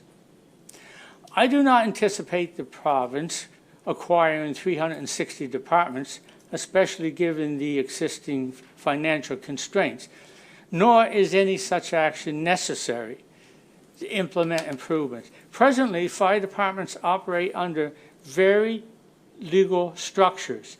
Some are incorporated under the Societies Act, which is relatively straightforward, while others are established by acts of the legislature, a few under the Air Raid Civil Defense Act, or as a fire department commission. The latter can present particular challenges in some cases, as commissioners may lack firefighting experience and occasionally experience conflict with the fire chiefs that are familiar with fighting fires and what is actually required for training and service. The Fire Protection Services Act does not address this important structural issue, and instead may delegate this responsibility for resolution to the municipalities. It appears that there is an awareness of the complexity of this matter, yet it has not been confronted directly. The direct question is, why has this critical concern not been addressed? And maybe Minister Lafresh has sort of answered this. It's going to be something done over time. But who is going to be responsible for this? Because sometimes this can be a very protective or picky jurisdiction. So that is my main question. So thank you. Can I just ask you to rephrase that? So who is going to be responsible for what? I'm not sure. I want to make sure we're clear on the what. Restructuring fire departments in their incorporated ability to be able to deal directly with proposed changes. Do you see that doing an assessment in a community where there may be major changes needed would come under the responsibility of a municipality asking for these changes? Yes, there will be a fire commissioner, but what facilitates this change? For example, if I was in a fire department in Laconia, where there is not necessarily a lot of commercial structure, and I was in the village of Hebville, where there is some industrial base, the actual fire level service is completely different. It also will probably take a very different funding formula to ensure both communities get adequate service for what they need. Not all fire departments want to do fundraising, so that may come back onto taxation or some other form of income. I want to ensure that we can give the best fire service to the communities based on their need. I'm sure that's exactly what you want to as well. But I'm not sure if we start making an enforcement or level of service, who will conveniently pay for these services. Okay, so thank you. I think it's Councillor Bell. That's a very good question. I just wanted to clarify it so that we all understand. And I'm going to let Carolyn take a stab at that first. As I mentioned off the top, we kind of ate a bit of the FSAN's recommendation, and there's probably more we need to look at, but we understand, I hope, we understand that we don't understand. Is that a good way to say it? We understand it's very complex out there. There are very different conditions everywhere, depending on the circumstances, and one size doesn't fit all. So we understood enough that we weren't ready to go with the next phase, which is kind of what you're talking about at this time, because the next phase is very complex and involves a lot of consultation and maybe in some cases change management and funding, as you had pointed out, and none of those questions have been probably answered with any finality, or we don't even sometimes know or have enough data on the question we need to answer. So I'll let Carolyn take a stab at that. I think you summarized it well, Deputy, and I appreciate your observations, Councillor Bell. It seems to me that you have quite a depth of knowledge of how the system works, and you're absolutely right. There's over 300 fire service entities across the province, and you're right, they're governed by a myriad of legislation, so some special legislation, some Societies Act, some are incorporated within a municipality.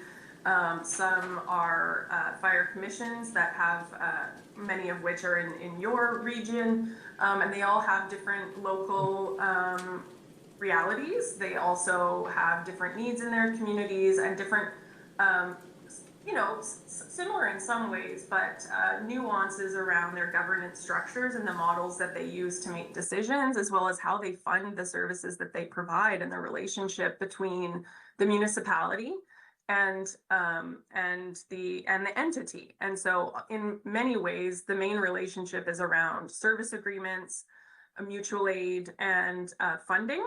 But it isn't always the case that municipalities provide, or elected officials like yourselves have a direct line of sight in how fire departments operate and work, but they may have the responsibility for approving things like an area rate or a levy. Right, and so it's very much a diverse map of how this looks in each community. There are over 30 municipalities that are providing services directly to residents with regards to fire suppression. So it's not the case that every community has no relationship with fire service, or every municipality or town or village. But it's a mix, right? And so what we heard is that when we're out in consultation, to answer your question directly about the critical concern of the system, what we heard from those folks is that the level of readiness is very, very disparate, and more conversations need to be had. And there's really important legal, administrative, and change management questions that we need to work through before a decision could be made on a bigger shift towards a single or a more unified system of governance, where municipalities, municipal councils make decisions about budgets and services. So, but just to clarify, I want to make sure that I don't miss the opportunity to say this. This bill does not require a specific level of service. What it does require is for municipalities and the departments that work in their areas to work together to review what they do offer, look at the risks in their communities, and come up with a plan to offer services that match those risks. What we've heard is that many communities are there, that's well aligned, the risks and the services. There might be a few that where there's a misalignment, or maybe there's more resources or more services needed, or perhaps some require less services than are actually being offered, and what their risk tolerance is. So there isn't a mandate for a one-size-fits-all service delivery standard across the province. Yeah, I think there's also a bit of a fear out there. We've detected that municipalities fear that we might have been going down the road of saying, you take care of these fire services, you reorganize them, you pay for them, and good luck. Have a great time. We're a little more cognizant of the challenges facing municipalities than that. We understand that if there were significant incremental costs, they would have to be borne somewhere in the system by taxpayers in general, in some way. And we're not anywhere near understanding that yet, or even what these costs may be, or what reorganization is exactly needed in all cases. So that's why we sort of set that part of the FSAN's recommendations aside. And we're going to do a lot more work on that over the next little while. And we are sensitive to the fact that simply saying that municipalities have to do something doesn't mean they're able to do it. And that doesn't, we want to actually have a better regime, not a fake regime where we said you can do it, so it's all good, goodbye, and you can't do it. Let us work on that with you over the next year or two and see what happens. It may be that we'll have a very distributed system. It may be we'll have a more centralized one. We really don't know. So just leave that with us. It's not in this bill at this time. I also want to say that Councillor Bell had 12 questions. He only got one off. And maybe the other 11 questions you can send to Tom McEwen, as well as all the other councillors if they don't have time for all of the questions they want in their allotted time. Send it to CAO McEwen, and we will endeavor to answer the questions. And if once the legislature rises, we'll be more free to come back one day, maybe in person, and get back to the questions. Okay, next is Councillor Burns. Thank you. Deputy, I've got two quick questions here, hopefully quick, and so I'll fire them both off. The first one was a concern that I heard about with training programs. Overall, folks are happy to see provincially training being offered. Different municipalities have different levels, and in Lunenburg County here, there's a great deal of local training that folks have a lot of respect for. I think the concern is that progress going to be lost and folks will have to basically take a course delivered by someone coming from out of county, or is there an opportunity for the fire training program that's quite successful here to meet the certifications that folks are looking for? Carolyn? Yeah, thank you, Councillor Burns. I think that actually I can connect you to the person who can answer that with much better intelligence than myself. What I know is there was a survey put out by the Firefighter Training Advisory Committee trying to understand, just like what you mentioned, the local training providers throughout the province to get a sense of who does what their strengths are, what services they offer. I'm not sure if that survey for service providers is still open, but I can connect you to the person who's leading that work. I think there's a recognition that the province is big, and so we have to have a hybrid, flexible model where there are different ways that training is being offered. So to be continued, and I can put my email in the chat there, or I can connect with you offline to connect you to the advisory committee to get that question answered. Thank you. And to the chair, may I ask a quick?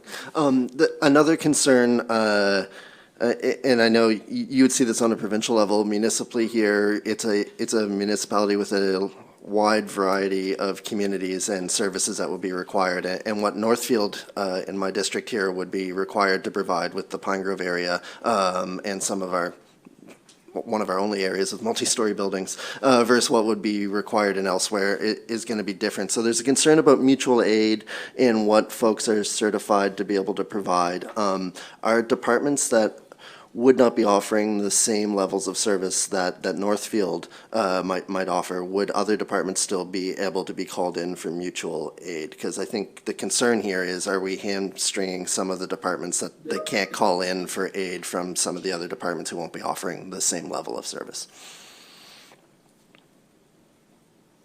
Yes, Carolyn, do you want to take a stab at that? Sure, yeah. So Bill 186 doesn't change anything with regards to municipalities and fire service providers being able to work together.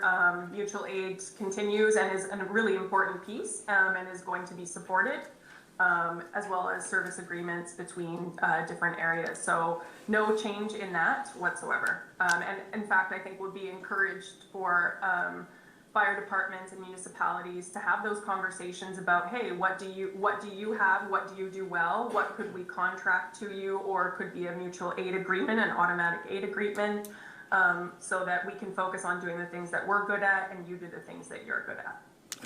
Thank you very much. So if I can just mention there, so we've had some questions in the last month or two around, like our belief in the ideology of bureaucracy. I can tell you that Deputy McKenzie is the opposite of bureaucracy. As you know me, I am too. We want to get a better fire service, a safer fire service, a more efficient fire service, and a fire service that communities can be proud of. And we're not going to let bureaucracy, like you can't go here, you can't go there, you can't do this, you can't do that, get in the way. And that's why there's no one size fits all, because that tends to lend itself to a bureaucratic solution, which is not a practical solution on the ground. I know that Minister Maslin, who's the Minister of Emergency Service, very much oriented that way, and I hope she has an opportunity to come speak to you once we get out of the legislature. Thank you, Deputy. Okay, Councillor Smith. Thanks. I had that training question on my list, so I'm really interested in the answer as well. I hope we all get that, because our regional training is very strong here, and we'd like to. I heard that from my departments too. We'd like to see people to be able to get certified through that and not have to seek out other programming. Another series of questions that have come to me are about the NFPA standards, and particularly around equipment and kind of service life of those of equipment. So say bunker gear, I think one of the NFPA standards is 10 years of age, and trucks, it seems like it's staged, but definitely at 20 years, the truck should be pulled out of service. And so what a few departments have said to me is that this is totally unrealistic, given the number of calls that they go on, and they just don't want to get pulled into some standards that don't make sense, where they have to phase out their equipment, change it out very quickly when it's still good. And some of the trucks that people have, yes, they're older, but they have low kilometers on them, and they are still useful. So I just wonder if you could comment on how FTPA standards will be implemented and whether there's going to be some flexibility around that. Especially for our rural fire services that may be able to get more time out of this very expensive equipment. So that's a great question.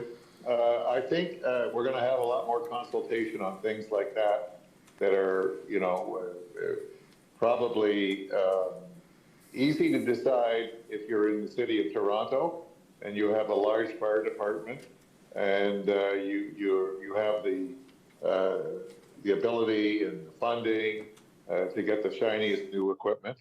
I've fought this issue, struggled with it with school buses. There are provinces that buy our school buses when we consider them, basically outmoded. And those provinces actually have provinces a lot richer than us. So these are all questions that I think we have to look into. If the fire truck is serviceable and there's no ability to get another one, then why would we take it out of service and then have no fire truck?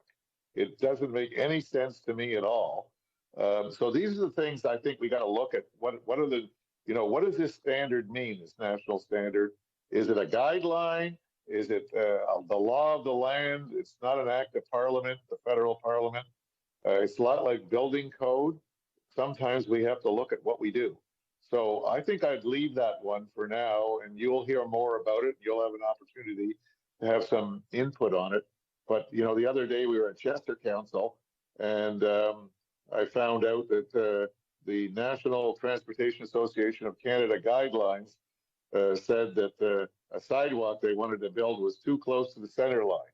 Well, in their view, and it was a risk-based thing. Well, we have to ask ourselves, we'll look at that one. Is it better to have no sidewalk and people walking on the pavement? Or should we have a sidewalk? Which is safer? So it's like your truck. Is it better to have a truck that's older but still well maintained and serviceable? Or, oh, wow, it doesn't meet the standard, so let's have no truck. We have to use some common sense here. So I don't know, I may be preaching to the converted here, but let's take a look at that in the next little while. There's no decisions made yet.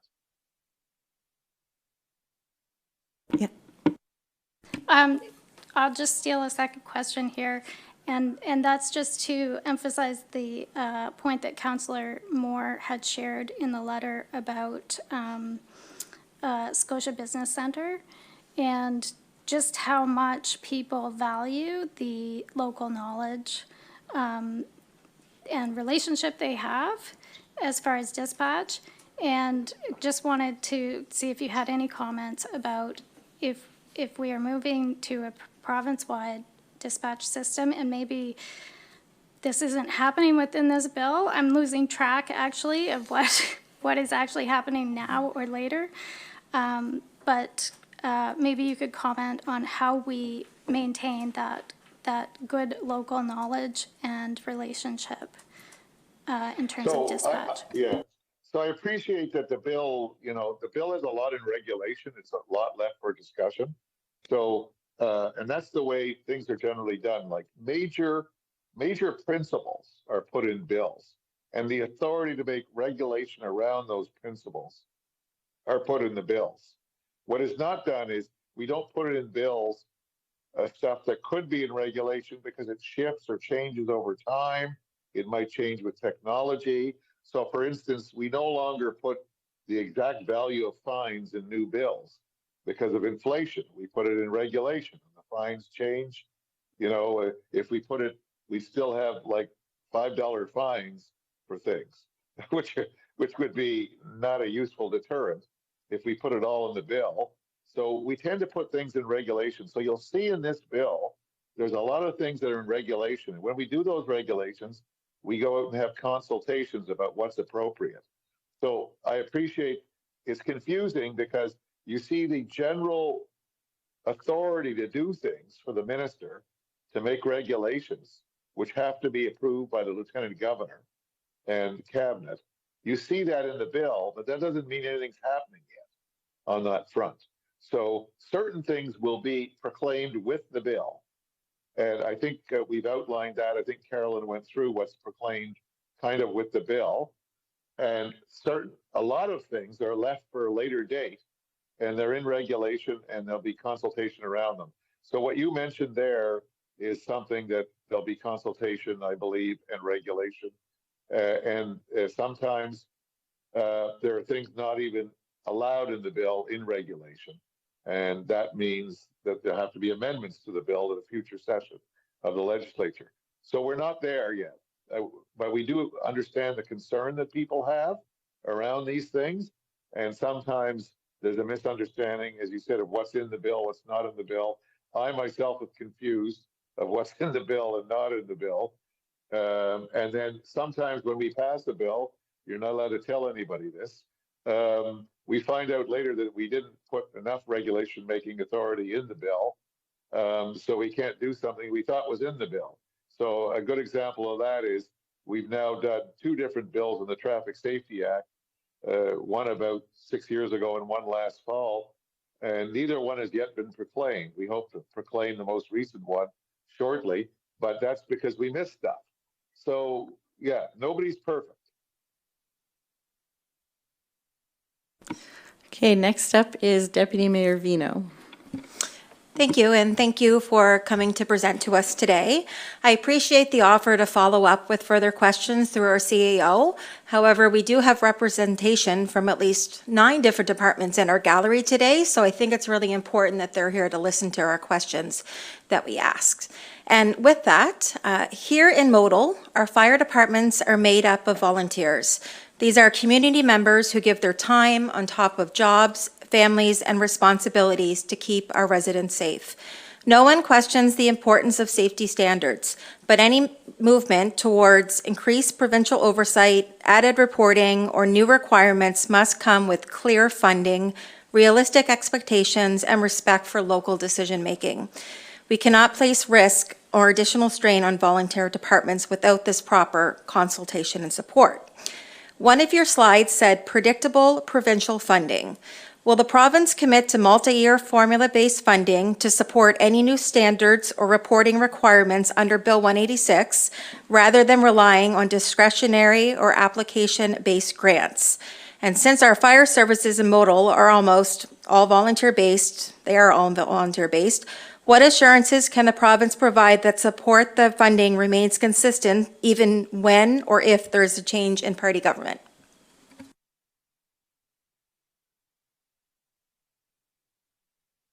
Well, legally, we can't commit to funding under the Constitution for more than the fiscal year we're in.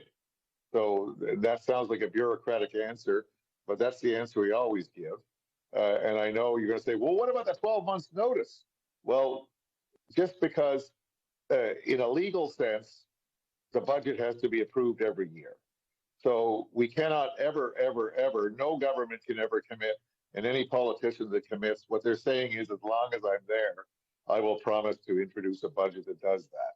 But legally, they're not committing. They cannot legally. So, and as you know, it's 7 provinces, 50% of the vote to change that constitutional feature, but it's a standard one in all parliamentary democracies. So what you really get is, regular programs with base funding and the continuity of those. And the actual way it works is until the budget's passed, you're allowed spending up to 50% of the previous year's program, blah, blah, blah. So that's about what you get for a commitment. What you're really asking is if we need a new piece of equipment, a pumper or something, do we have to apply for it? Or is there a standard that everybody gets pumper X? I think we're not there yet. I don't, and we've never been there. And I appreciate out there, it's very difficult. People are, having fundraisers and trying to buy this piece of equipment and that. Some have more luck than other in some districts due to circumstances. These are things we've got to look at over time and see what we can do to fix them. We're not going to fix them all on day one. But the province has committed new funding to fire services, which in this budget is amazing because if I showed you, walked over to a window in this room, in this building, I could show you the protesters at the legislature who are not happy that they got less funding. So this is new funding. Is it the perfect new funding, which will give everybody a shiny new everything? No. Is it guaranteed that if Tim Houston retires or is kicked out of office, that the next premier will do the same thing? Nope, cannot do that in parliamentary democracy. But there is certain stability in that most governments in parliamentary democracies, they show up with a budget that is basically somewhere around 95% of the previous year's budget. The protesters out here are in the 5% that is not in the previous year's budget. So these things happen. But, you know, I think we can only give you the commitment of the current government, the current minister, and the current budget. But in a time when we have $1 billion deficit, it could have been 2 billion, and we've had to do a lot of drastic measures. There is new funding for fire services. So that's a big statement. That's all I can really say. Councillor Deputy, Oikel. can I just, Oh, may I sorry, add, one more thing. Okay, I just wanted to add to that. Thank you so much, Deputy Mayor, for that comment. And you're absolutely correct.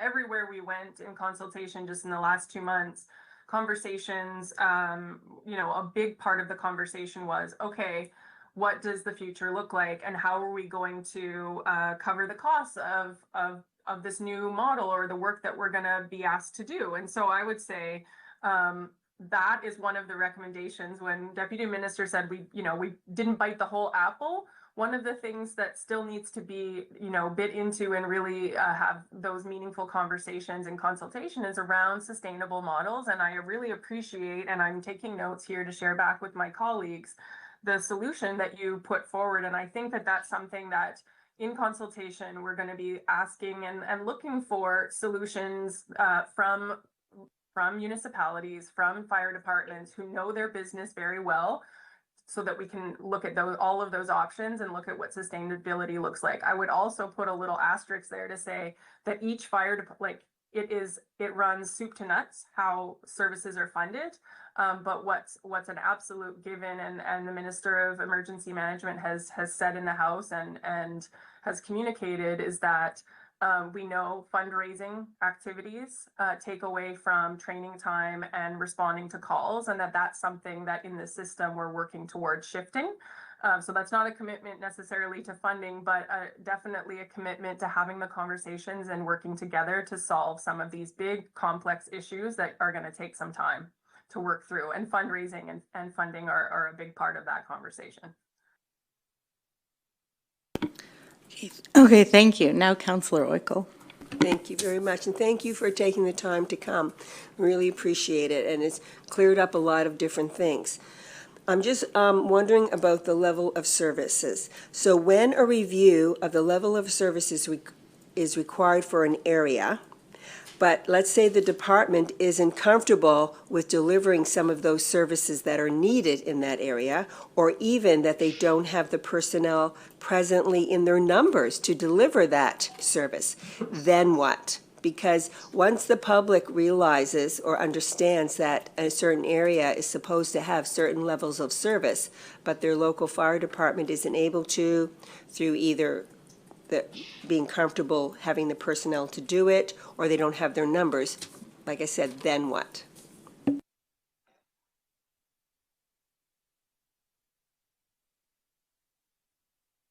Do you want me to take that, Carolyn, or what? Well, yeah, you go for it. Yeah, go for it. So let me ask you a question. Do you think everybody has what is the appropriate level of service today? Just yes or no, Councillor? I don't know. I know that the fire departments within my district are very efficient and that they work very hard, and because we have mutual aid, that most things are done that need to be done with services. Well, that was going to be my answer. I think we're doing it as well as we can. We don't know yet how much better we need to do, or what the future holds, or what the standards might be in the future, or the expectations of the voter on us, both elected provincially, federally, and municipally. Things change over time. There used to be a certain standard with medical care, and now I'm 70 years old. When I was born, the standard was X, and now it's like 5X. We expect new eyeballs and new parts and fixes for this and that. 70 years ago, we didn't have that. So standards change over time. I think we're doing what we can today. And we're anticipating what we will need to do tomorrow as best we can. And all levels of government have to work on that. Do I think it's fair that, what was it called? Western Kings County has some incredible service because they have a major national, the largest national air base in Canada is located there and has incredible fire equipment that can serve the local community on a shared services basis. And you don't have that maybe in my district in West Northfield. Well, these are circumstances we can't deal with easily, right? So what is the standard that we need in life? I'm thinking, I would never say we're not at the standard today, but we have to anticipate the standard for tomorrow. So we'll have to work together on all of that. No guarantees, and that's what working on the consultation and the regulations will be about. We heard from a council that we were doing municipal tours on, not this fire service bill, about a month ago, that they were worried that their fire trucks and their fire station buildings would be decertified by the fire marshal. Well, there are things that the fire marshal decertified, but the building has to be pretty decrepit. We're not going to put in an artificial standard for these things that immediately makes things go bad. Now, if the building doesn't meet basic building code, that's different. But a super standard for a fire station, no, we're not there, and we're a long way from being there. So we have to work together to look at that future. Again, we want to be practical. This is not a one-size-fits-all. It's not a bureaucratic exercise, and it's not an exercise that is meant to discredit any of the rural fire departments or even urban fire departments that we have. We want to work and make things better for the future. That's all I can really say about that. Councillor Brooks. Thank you, folks, for your presentation. There's certainly some things in here that folks I've spoken with feel are workable, and they're looking forward to some further conversations about that. A lot of what we're looking at in here is organizational, it's administrative, it's different funding formulas. Out here in the rural communities, one of my greatest concerns is one of the areas of this paper that is the thinnest, and that is about attraction and retention of our fire service members. And so we've relied for many years on people having goodwill and community service and expecting that we're just going to continue to have those numbers maintain at what they are. And that's not what I'm hearing. And it's certainly not what I'm seeing in my community either. So on your presentation, and I guess what I'd like to know from you is if there are going to be some further and deeper and perhaps more meaningful conversations about real ways that we're going to incentivize and retain the men and women who are going to come fight fires in our communities. And I'm not just talking about improved levels of training, which I think everybody feels good about, or adequate levels of training. I'm talking about something more than a $500 tax hit on your return. I'm talking about something that could be credits through Nova Scotia Community College, different places that could, different financial institutions that could probably help incentivize young men and women who want to take this on, because we all know they're working other jobs as well. So we're not a city, we're out here, we're relying on volunteers, and I want to know that the province is looking at our community and saying, yeah, we've really got to find a way to help these men and women get into fire service, be supported in fire service, and stay in fire service. So I'd like to know if you have any further thoughts on that. Carolyn, are you going to go on that one, or am I? Sure, I can take it and then I'll pass it to you. Okay. So what I know is that one of the FSAN's recommendations provided a possible solution for improvement on that, Councillor, and that's something that's already being examined. Legislation wasn't required to start working on that. That's going to be part of the work of the Office of the Fire Commissioner. I wish I could share more details on that. I think you're going to see that evolve naturally as we build capacity from the Fire Commissioner's office and supports are rolled out through the deputies there. I would say that if you have particular concerns or ideas about how to do that better in your community, our email inboxes, phones, we can come and listen. Our doors are open to have those conversations because you folks are living that reality. So I would say, just like what Deputy said, those are conversations that are going to evolve, and we'll continue to have those with you and are happy to meet, and we can come and facilitate a conversation on what that looks like.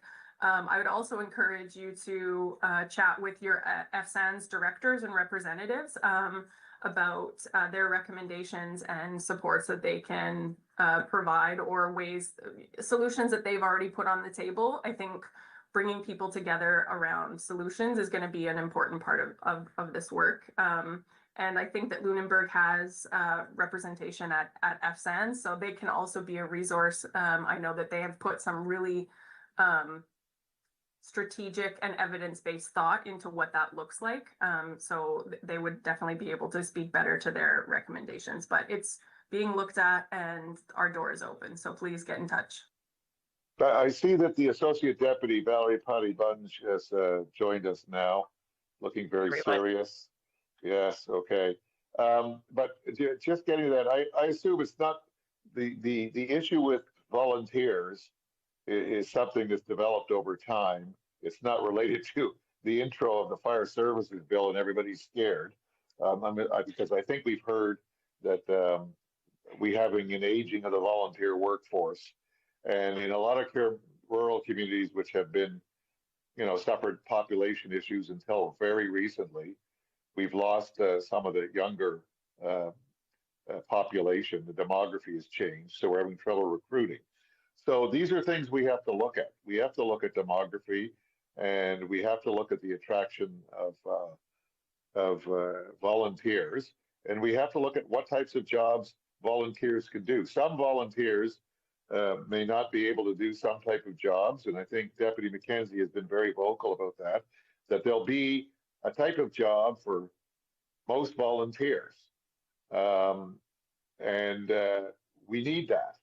If there's particular jobs which are understaffed, I'll call it that, in a volunteer fire department, that's something we're going to have to work together and find out what the answers to that challenge are.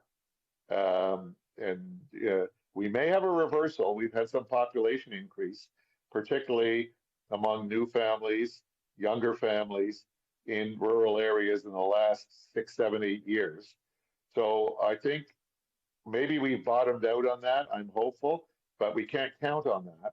And we need to look at what are the ways we can keep and attract.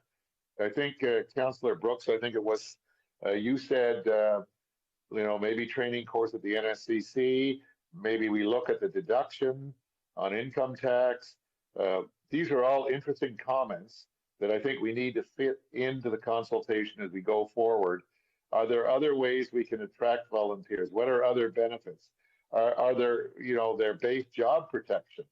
Is that a problem? And do they lose salary when they're out working? Is that something that could be protected? I don't know, but we need to talk about things like that to not have a volunteer problem. Okay, thank you. So everyone, I think, has had a chance to ask one question. I do have a couple more on my list who wanted another question. And I do think it's important to hear these questions because a lot of them have come directly from our fire departments. So I will just go quickly through that list before moving on to final comments. So Councillor Bell, you had mentioned, did you want to ask a second question? Okay, thank you very much for the opportunity. When reviewing the most recent version of the FPSA, it's noted that NFPA 1001 is the old version of the standard. NFPA 1550 and 1720 are the consolidated versions. By the way, 1720 requires a volunteer fire department to have 6 staff to respond to emergencies. I don't disagree with that, but 1720 also requires a 14-minute response time, 80% of the time. I can say that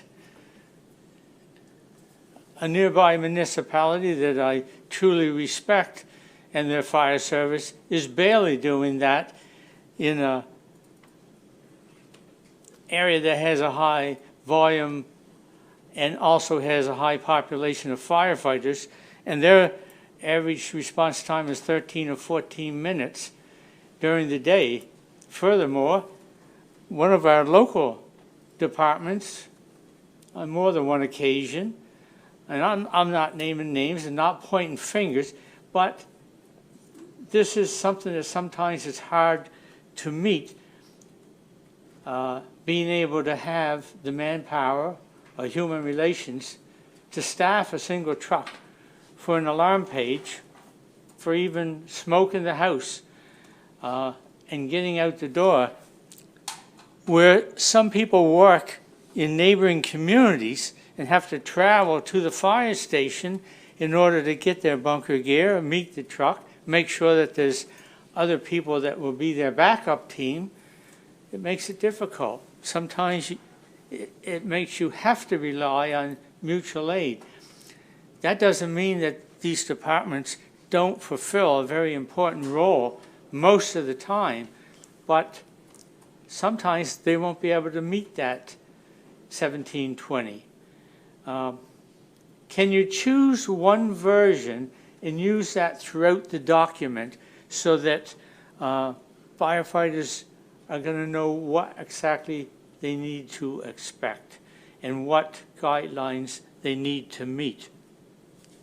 And if I can give you another example, if in my community we have purchased what we consider a new truck, new to us. It served somebody else for many years, but it was what we could afford. The truck looks basically new, but when it meets a 25-year standard, under some of these standards, it would be expected to be taken out of service. But I can go to Silver's Garage, buy a new truck, and change the actual firefighting equipment over to the new truck, and I get another 25 years. Like, some of these things don't totally make sense. I know exactly how NFPA works in making their standards, and it's usually directed by paid firefighters that call themselves professionals. I call them career firefighters, but I've been to Boston when they made these type of changes, and what you have happening is busloads of firefighters coming in from rich departments being able to vote. And guess what? Little volunteer firefighter from Conquerall Bank or La Have, I can't afford to go, well, my department can't afford to send me to Boston to vote on these type of things. So guess what? The paid career fire departments get to set the standards. And some of them don't necessarily make sense. So I'm telling you how I've observed things to happen, and I don't want us to get caught in this trap. But let's find one standard that the fire service can agree with and the government can agree with, and it provides the safety structure for our firefighters. To me, that's one of the most important issues. And then go from there in what is the common sense. Thank you. So just getting back to our previous conversation, the NSPA, I don't think the Act has adopted that at all or taken that. I'm not sure that's even recommended anywhere. We'll have to take a look as we go forward about discrepancies between levels of service.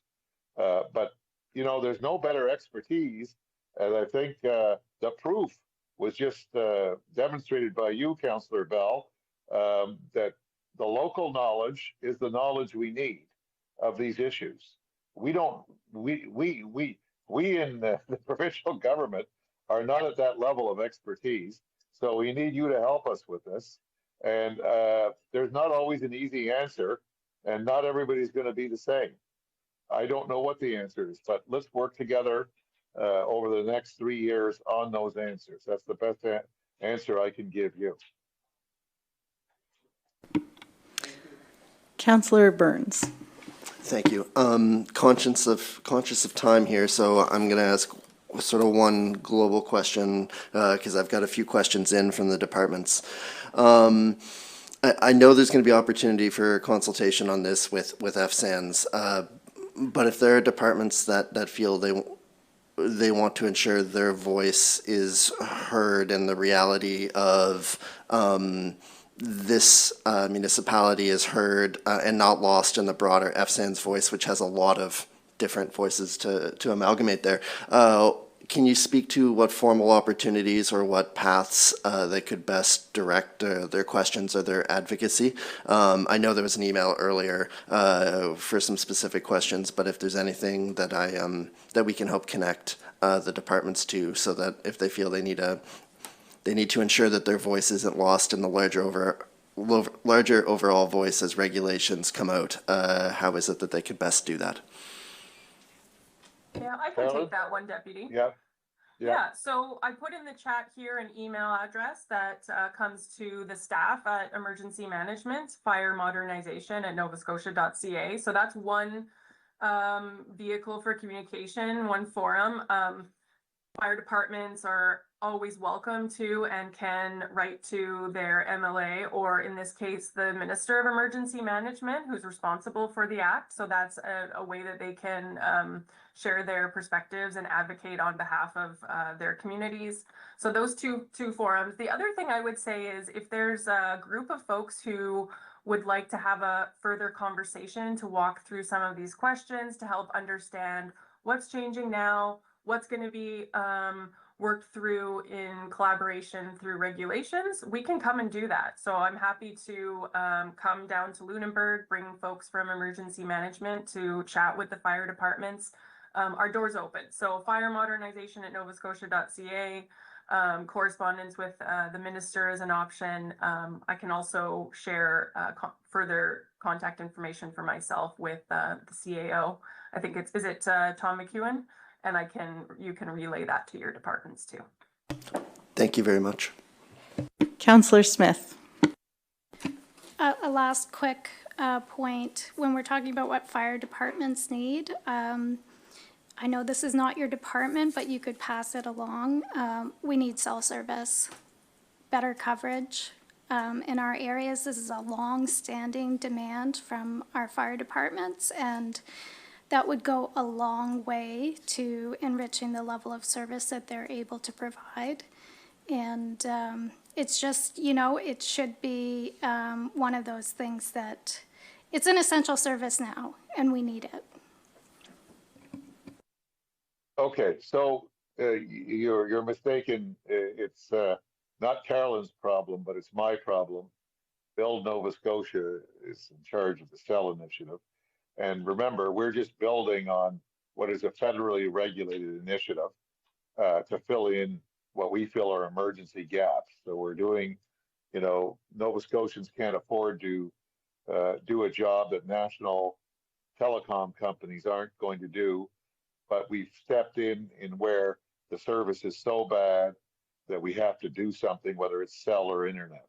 So we do have a program. You can look it up on the Build Nova Scotia website, filling in the gaps across Nova Scotia.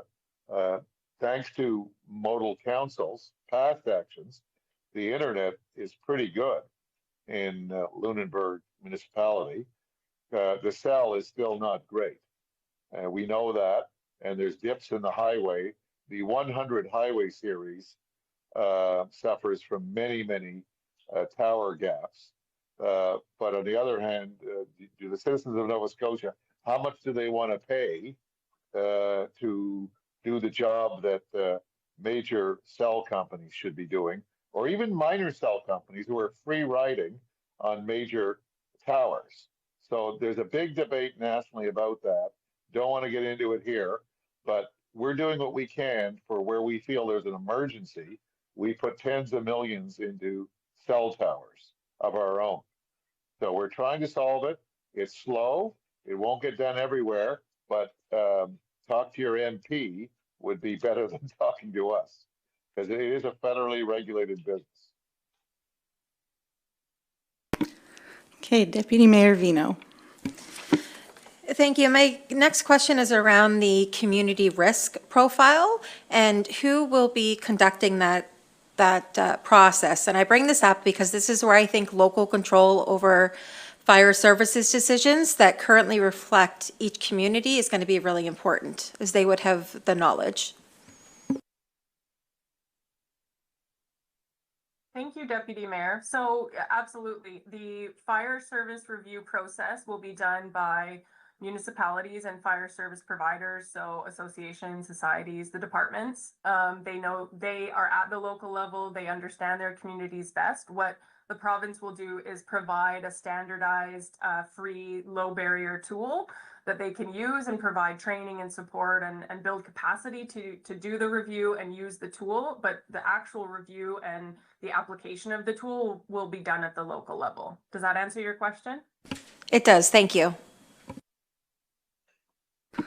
Okay, that is the end of my list. I did have one quick question. One concern that I've heard from a lot of the departments has been that a lot of this seems like it's going to come with an increase in administrative work, paperwork, and they just don't have the capacity to take on more.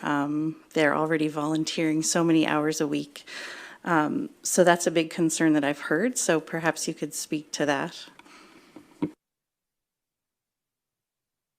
Who's going to take that? Go ahead, Deputy. I saw you unmuted yourself. No, I unmuted myself to ask who was taking the question. Okay, well, I can take it if you want. I mean, sure. we're not here to create an extra administrative burden. You know, to some extent, the public feels that all bureaucracies, and by municipal included, I heard this morning on the radio, have a lot of fat to cut. Not sure that's true. That we could just take on more and more and more all the time. So those of us in the provincial bureaucracy and federal bureaucracy and municipal bureaucracy, we kind of feel that we have to be strategic in those types of thinking, because it's not exactly true. We're down 4 policy people in the Department of Municipal Affairs out of 6. So that's pretty crushing. That's not like we're fat cats and can take on more and more. And I'm assuming if I asked Tom McEwen for his honest opinion, that he would have a similar one, that he's not exactly in the fat cat territory at modal. So we're very cognizant of just asking people to do more and more admin. If you ask someone to do more admin, what admin are they not going to do? So that's not our objective here. Of course, that's not the public's opinion, and you just have to listen to talk radio. They're in a very different headspace. So we may have to do a better job of getting messaging out. Can't answer you better than that. Because the public is the winner. They vote, they're the government, they put in the government, and if they feel we need more administrative burden, whether what we feel is really irrelevant, we're going to get it. Okay, the last, Sorry. You're muted. Oh. You're good now. Okay, wonderful. I'm not sure where the question came from, but I guess my question back would be, what have we heard from the departments that shared that concern about the administrative work and that they're maxed out? Because I think I understand and we hear you. Did they share any reflections on what they need, or any ideas about what would provide support to them if they had to do the review, for example, with the fire service review? Was there anything that they mentioned? Because we're in the space of trying to build capacity, and we want to offer supports. So doors open for you to provide us with kind of ideas or suggestions of ways that we can work with volunteer departments. We appreciate that it's not a career fire service. These folks are working in community, they have jobs, they have families. So the risk assessment tool is intended to help address some of that administrative burden. So it'll have that standardized approach, training to use the tool. I think we can also have conversations about how providers and municipalities work together. What can we do as the province to support you, for example, to do a combined review or submit a combined plan? Those are things that we'd be thinking about, but the door's open for departments to provide, suggestions about what they might need, because frankly, that might be a blind spot for us. So we want to know, we want to hear from you. We didn't talk about that in that conversation, but that's definitely information I could get.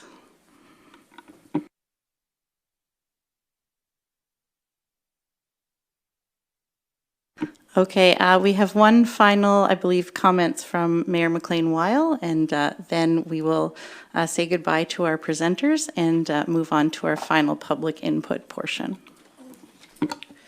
Thank you for the discussion and the presentation today.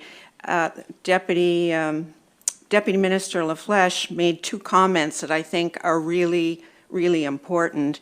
We understand that we don't understand, and local knowledge is what we need. And I think that the discussion today reflects, I think, a sincere willingness to listen and a recognition that much of the detail that's required to make this work lies at the local level in terms of what input we can provide through our fire departments. This is a huge district. It's the size of 2 provincial constituencies. We have 26 plus fire departments, more than 540 volunteers. And we have a council that's very engaged and connected with their fire departments that are serving their districts. So I think you can hear from the conversation today that this legislation hit us very much in terms of thinking around what is needed and how we can affect this in a way that works in our area. And I appreciate, and I think our council appreciates, the engagement we've had today, and we recognize that we have 9 fire departments present in the room, and I think we have some that are watching this online, and I know that others will watch probably later when they get home from their regular jobs. So I just want to extend my thanks and appreciation, and remember that we will be watching the regulations because we know the devil is in the details that will follow. So thank you very much. Yes, thank you. Did anyone have any final comments before, sorry, to our presenters, did you have any final words before we say goodbye? Just that maybe you should follow up with Carolyn, and we'd be pleased, and Deputy McKenzie, once the legislature rises, would be pleased to appear in person at council, and maybe we can get Minister Maslin there. In the meantime, let's collect the questions so we're prepared. Thank you. Okay, thank you. Okay, bye-bye. Have a good day. Thank you for your time. It's going to warm up. I'm told Bye. it's warming up.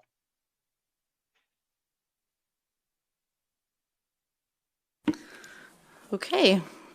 Are there anyone, if I could just have a show of hands, maybe, if there is anyone in the gallery who would like to speak to council? Okay, 1, 2. Okay, 2. So I will read the public input statement then. Public input is one of several opportunities for the public to engage with council. Residents are welcome to use the public input portion of the meeting to share their thoughts with the council on municipal topics that are important to them. We ask that all statements be respectful of other members of the public, staff, and council. We ask that you provide your full name and the community where you reside for the record. If you have a question or concern that you would like to have addressed, then we ask that you also provide your email address or phone number on the form provided on the podium so that we can contact you regarding your question or comment. The chair will respond to questions that can easily be answered, and it is at the discretion of the chair to make this determination. If your question or concern cannot be answered by the chair, then it will be handled as follows. We will email you with an answer to your question or a response to your concern. We may also contact you to get additional information or further clarification on the matter to assist us in responding. We will require that you provide your email address so that we may respond to your issue. We will provide a summary of answers and responses at a future council meeting under business arising from the minutes, and this will form part of the public record. In this way, we will provide the answers or responses to not only the resident that brought them to our attention, but to all the residents of Modal. The residents that asked the question or brought forward the concern will be advised when their matter is being addressed at council. Statements or questions related to personnel or operations can be emailed to the Chief Administration Officer, Tom McEwen. There are 15 minutes allocated for public input, which are shared between the speakers. So with 2 speakers, you each have up to 7.5 minutes. When you come to the podium, please raise or lower the podium as needed to reach the microphone and move the microphone close to your mouth. Please identify your name and community in which you live and your email address if you would like a response to your question or comment. Thank you for your input and contribution today.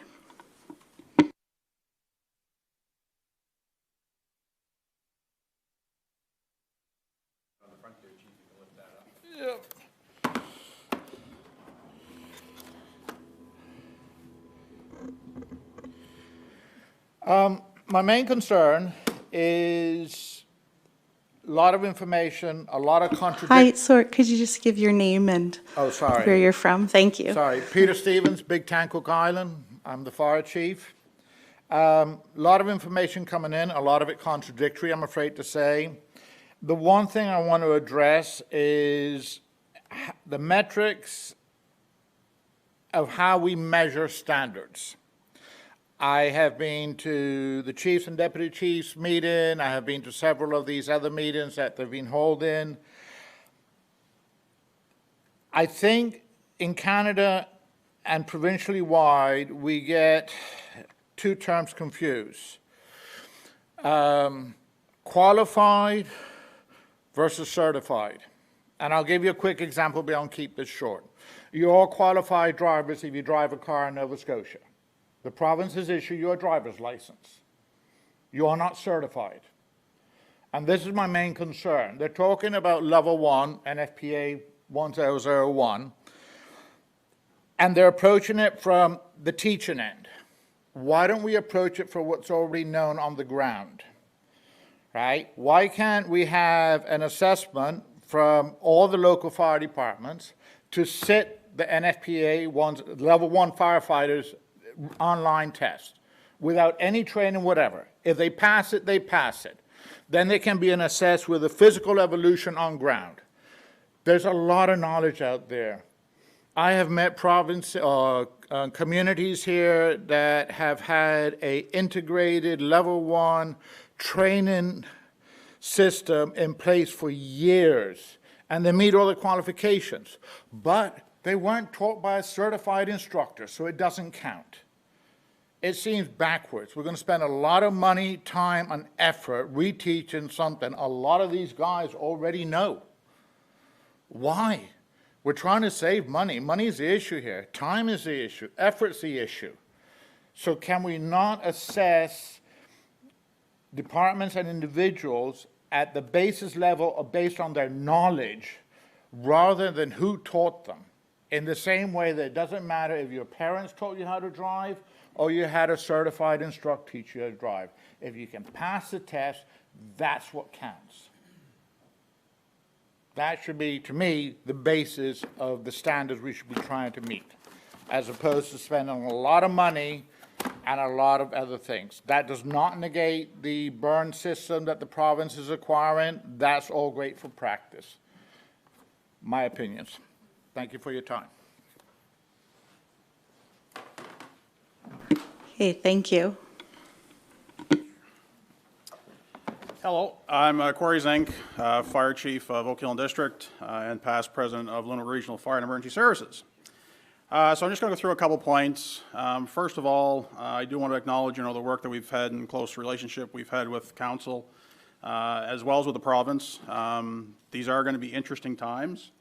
Part of the issues we're going to run into, and the mayor kind of stole my thunder, with the devil is in the details. So we don't know where this can progress. I think what's important is that the Lunenburg Regional Fire and Emergency Service Association will continue to monitor what's going on. We are working through the recommendations from FSANS to come back with an official response, and not just a response of yay and nay, but a response that talks about some concrete solutions and recommendations that may not have been thought of. So for example, we talked about recruitment and retention and how we bring new members into the service. My department is looking at a resident fire service, or a fire service residence where we can have, they call it a live-in program in some of the U.S. states. And I'm sure Martin or Councillor Bell is well aware of that, where you can have people that reside at the station for free in exchange for their training and responding to emergencies while they're either attending schooling or work or what have you. So there are those kind of examples out there that we can look at. That is a change in the mold on how fire services are provided. We do support the vision. It needs to be a balanced approach on how it goes forward. The association had made a one-page statement on Facebook a few days ago. We will continue to have that conversation with our member agencies, and as well, reach out to council for their input, so we can try and have a unified approach that's value added in how we drive this forward. The harsh reality is that uneven service level will continue out there. We have that today with EHS. We have that with RCMP, policing. It's based on demographics and the risk assessments. But we do need to maintain a minimum level of service so that we have firefighters showing up. They're showing up in safe, reliable equipment, providing at least an acceptable level of service. One thing I want to make sure that we're talking about, and I know it's been raised before, and it was brought up during the presentation a few minutes ago, is the training being cost prohibitive.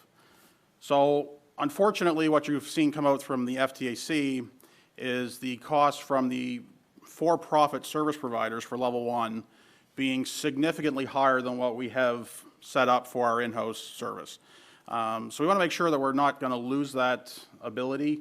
A lot of work has gone into that by a lot of people on unpaid time. And we'll deliver, and I'm a firm believer, we'll deliver at least as good, if not better quality of training to our members coming through. And I understand that the province and the fire commissioner will need to validate that, but we need to make sure we're not losing that ability, because I think it's going to do ourselves not only a disservice to our members, but a disservice to the taxpayers and the cost to provide that service. The last thing I want to talk about, and it is one of those things you see talking about through the U.S. Fire Service, is who's going to adopt the standards and who is the authority having jurisdiction to make that decision. NFPA, is seen as Councillor Bell had pointed out, as the creme de la creme, if you will, on standards, but it's driven by industry input, who is there ultimately to sell new things and to make money. They're a business. It's driven by large fire service providers. So the question becomes, and I don't have the answer to that, I don't think anybody does at this point, unless it's hidden, how do we develop a list of standards that make sense by whatever authority is going to have the jurisdiction to do that? And is the AHJ the province, or is it municipalities that make that decision based on their level of risk and budget appetite? But I don't know that stuff. But so hopefully, in closing, we want to make sure that, you know, we're going forward on a balanced approach, that it provides input from all of our member associations, that doesn't just report problems and, you know, complains, but comes back with some meaningful solutions on how we can move forward over the next 3 years. So thank you very much. Okay, thank you. Thank you for the insight. And we will keep everyone posted on if we do a follow-up session as they had offered. All right. With that, we're going to recess until 1 o'clock. Come back for budget.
Okay, thank you, everyone. We're back for our afternoon session, and we're going to get right into Section 10.1, which is our presentation from the Finance Department. And we're going to start with a presentation of the draft operating budget. Yes, thank you, Madam Chair. So if Council will recall that we've already introduced the draft operating budget. So staff are here to give you an update on things that have changed since that introduction. So we will start with the Administration Department, and I'll turn it over to Alex Demerick, who will talk to you about the changes in the admin section. Thank you very much, Elena. So I actually only have two changes to report. We have added some funds here just for carryover. This were existing costs from this year going into next year for our regional EDI coordinator. And then we have an addition of $17,000. This is for a second summer student. So we have one coming aboard to do some policy research for us. Related to the implementation of our housing strategy and some communications work. But we would like to do a little more focused work on population, employment, and labor force demands as well, as this will inform both community development as well as future pressures on the housing market. So we have those additions there for you.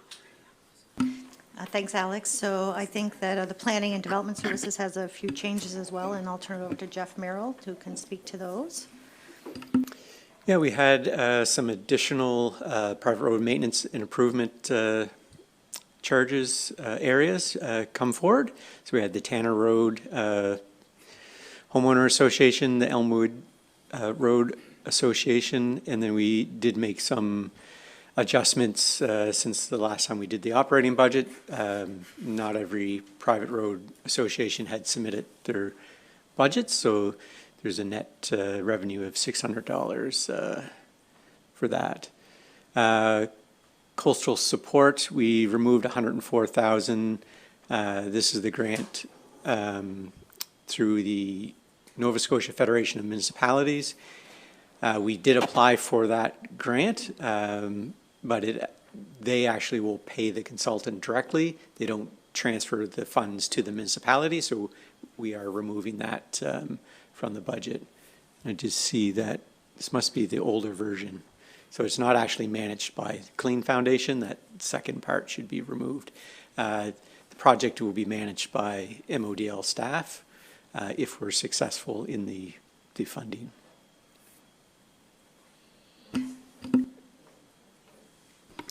Mayor McLean-Weil. I don't know if we're taking questions now. Is that okay? I think we should, yeah. Okay. I think we'll pause and take. Can you just talk about what that project is? Yeah, so the coastal support, so since as council's aware, we've had coastal protection regulations in place since July of 2024. There is a industry gap, and what we've partnered with 4 other municipalities to fill that gap, and we'll be doing education for the industry, so like surveyors and engineers around the coastal erosion tool. So our regulations require, if somebody wants to reduce that 30-meter setback, you have to have that coastal erosion assessment done. So this would provide support and education to industry to have them provide more consistent and reliable assessments. Okay, are there any more questions for planning and development? Then we can move on to economic development with Mr. Dave Waters. Thank you, Elena. Yeah, there's 2 items on our list, both related to the community hub. One is the operating and maintenance cost. We increased that by an additional $5,000 from 45 to 50, primarily to cover off internet expense and photocopier expense for the first year. And then the fit up for 2026, 2027, we estimated that at $3 million. We didn't get as much done previous year as we had hoped. I was actually just over there, and they're putting up framing walls right now, but we won't spend as much of what we had previously budgeted for last year as we had hoped. Are there any questions for economic development? Councillor Burns. So just for clarity, it's not that we're necessarily spending more on fit-up costs. This is just reflecting the year in which the fit-up costs are happening. No, there's a combination of two. We had to increase the overall budget because of the proposed programming space and the business hub. We had hoped to spend more of this year's budget to offset that, but we couldn't. So there is actual an increase overall on that. 350 from the original.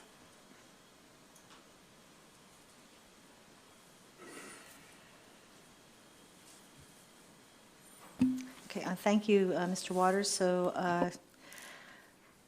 moving on, we'll do Recreation, Parks and Tourism, and our Recreation Director of Parks and Tourism is here, Trudy Payne, to go over that change.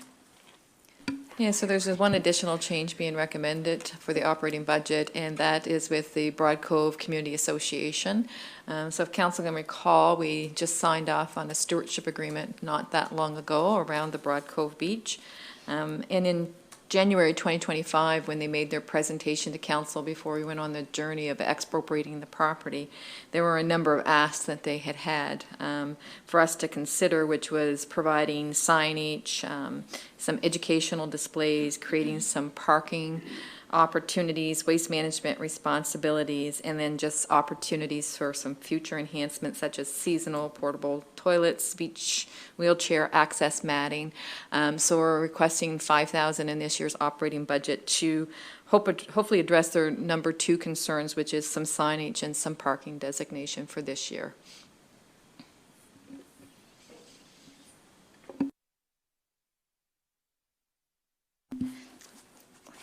Thank you, Trudy. So there is some changes and in the financial services draft operating budget as well.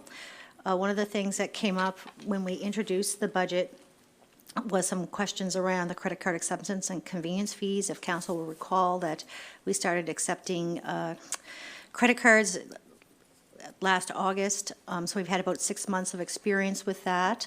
We are charging a 2% convenience fee.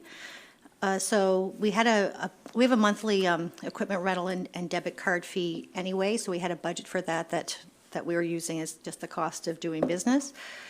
And so that costs have gone up a bit in this year, we think, to forecast about from $4,900 to $6,100. So we're also recovering fees for the credit card usage. So overall, we're thinking that based on the annual budget of $4,900, we're probably looking at about a $1,600 increased cost due to the acceptance of credit cards. So we have processed about 409 credit card transactions to date. So we will continue to monitor that until we have about a full year's experience, so we can see how each tax season kind of falls. So up to council whether you are interested in increasing the convenience fees or maybe refusing certain cards that could be more expensive, like American Express, or just accept that these are kind of the costs of doing business going forward. It's something that the taxpayer wants.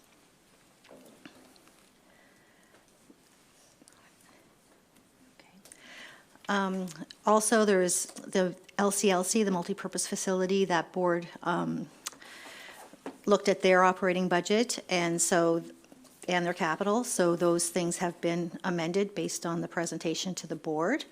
So we've reduced the operating budget from just over $1,036,000 to $988,500 and increased the capital contribution that we make from to $455,500 from $406,000. It does result in an overall budget increase of $1,400, which will be offset by capital cost savings in the current year. As well, we've done a transfer for future infrastructure that we reduced to balance the budget this year of, it was at $370,000 and we've moved it down to $319,800. So overall, the changes to the budget that the staff have presented to council today have resulted in an offset in reserves to balance, which is about 50,200, which gives us a budget surplus of 0, which we know municipalities aren't supposed to budget for a deficit, so we're not, and so we're budgeting no surplus this year at all. So we did run the numbers through our draft 5-year operating budget forecast. It's still showing some small deficits in future years, so staff continue to use their best estimates in forecasting our future revenues and expenditures. And we can certainly take any more questions in the operating budget, or we could move on to capital. Are there any more questions on operating budget? Mayor McLean-Weil? I'm not sure where the right place to bring this up, but are we wrapping up operating? Okay. I will bring it up then. I did send, and it relates to our thinking around tourism in our municipality. And I know I spoke to this issue when we had Ruth Walwyn here talking about the Visitor Information Center and the pop-up approach that's been taken, as opposed to having a bricks and mortar facility. And I thought a lot about this. I attended the province's strategy on tourism, and I've talked to some people that have long-time careers in tourism and did some reading. So I sent to all of you as council members a short paper that kind of summarized my thinking around tourism and the need to really think strategically about it. Because I remember during the presentation, I asked the question, what is our goal and our strategy around tourism? And, you know, we don't really have one, is what I understand. And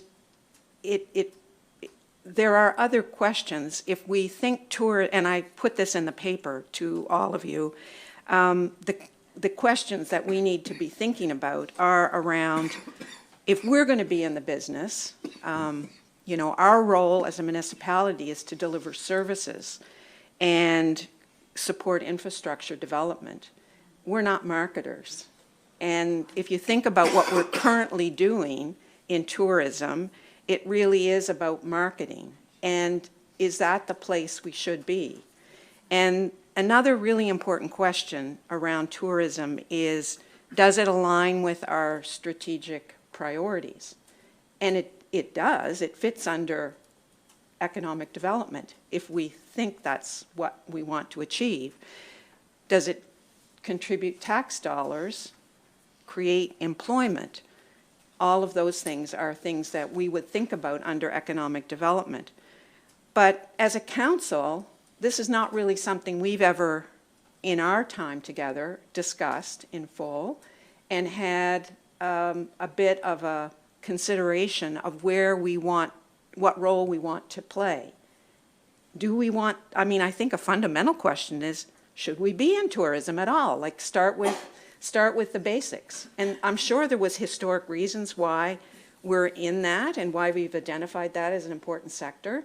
And some other municipalities do it, and other municipalities do it under the umbrella of a REN or a regional partnership agreement or something else. So it is configured in different ways, and some municipalities do nothing in that venue.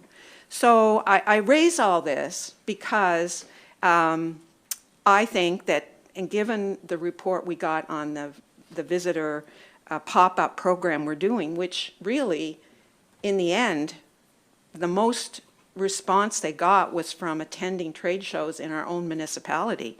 So that means that probably 95% of the people attending those were people who live here. Well, if our ideas were trying to attract dollars, it presents to me a question that what we're doing, and it's no reflection on staff because they're doing what we've all agreed to. But it did make me think about the need to really rethink this. And I would suggest that we we not do that program anymore and we use that money to support some discussion and evaluation of what our role is in tourism, and look at whether we need a strategy if we're going to be in it, and if we are, then what should it be? So that's the long and short of it. So I'm not sure, at this stage, I think it would be, we're not going to have the discussion about tourism.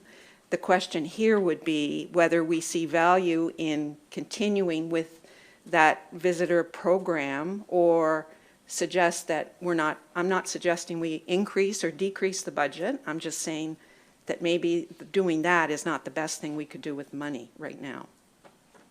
I would like to see it go towards investing in a strategy that then we would all have a discussion about what we thought role of tourism is in MODL.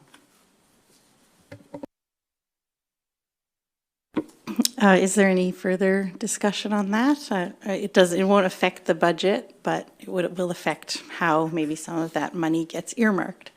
Councillor Brooks and then Councillor Smith. Yeah, I would just echo what the mayor has said, and I know we've talked about having this conversation. I don't know exactly when we're going to have this conversation, but since I started, I still haven't really gotten a clear answer of why tourism split from the economic development department. So that's a conversation I'm still interested in having. As it stands, tourism stands as a net loss, and that's not really something that I'm interested in. It's a benefit to, I'm not sure who. I guess it's something so that we can know that that program is getting us any more data or useful information at this point.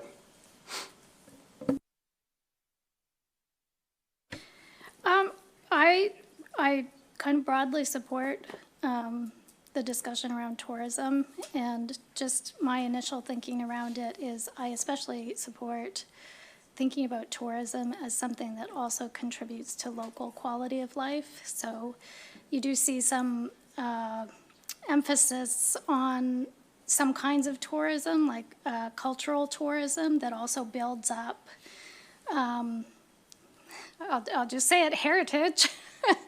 that attracts people to our communities, but also becomes something that our communities learn from and invest in. And it's, it's symbiotic. It's not just economic development, it's community development, which I think are, two places we want to go. But that said, I guess I would just like to hear from staff, if we were to redirect that money, do you think we'd be losing, through the chair to staff, would we be losing out on awareness in our local population about our assets? If I'm understanding the budget line right, that you're thinking of transferring, like, are we going to lose some awareness that we need to keep creating within our local population about our network of parks and trails and that kind of thing? I guess I'd just like to hear from staff on this. What we may do, just considering that there is a section for council deliberation at the end of the presentation, maybe we'll save that further discussion just for the end, considering we have a few other presentations to get through. Follow the agenda. The agenda says presentation. Okay, if that's okay, or if you'd like an answer more immediately, we can. I'm okay whenever. Okay. We'll keep moving then, and we'll go to the draft budget for the capital budget. And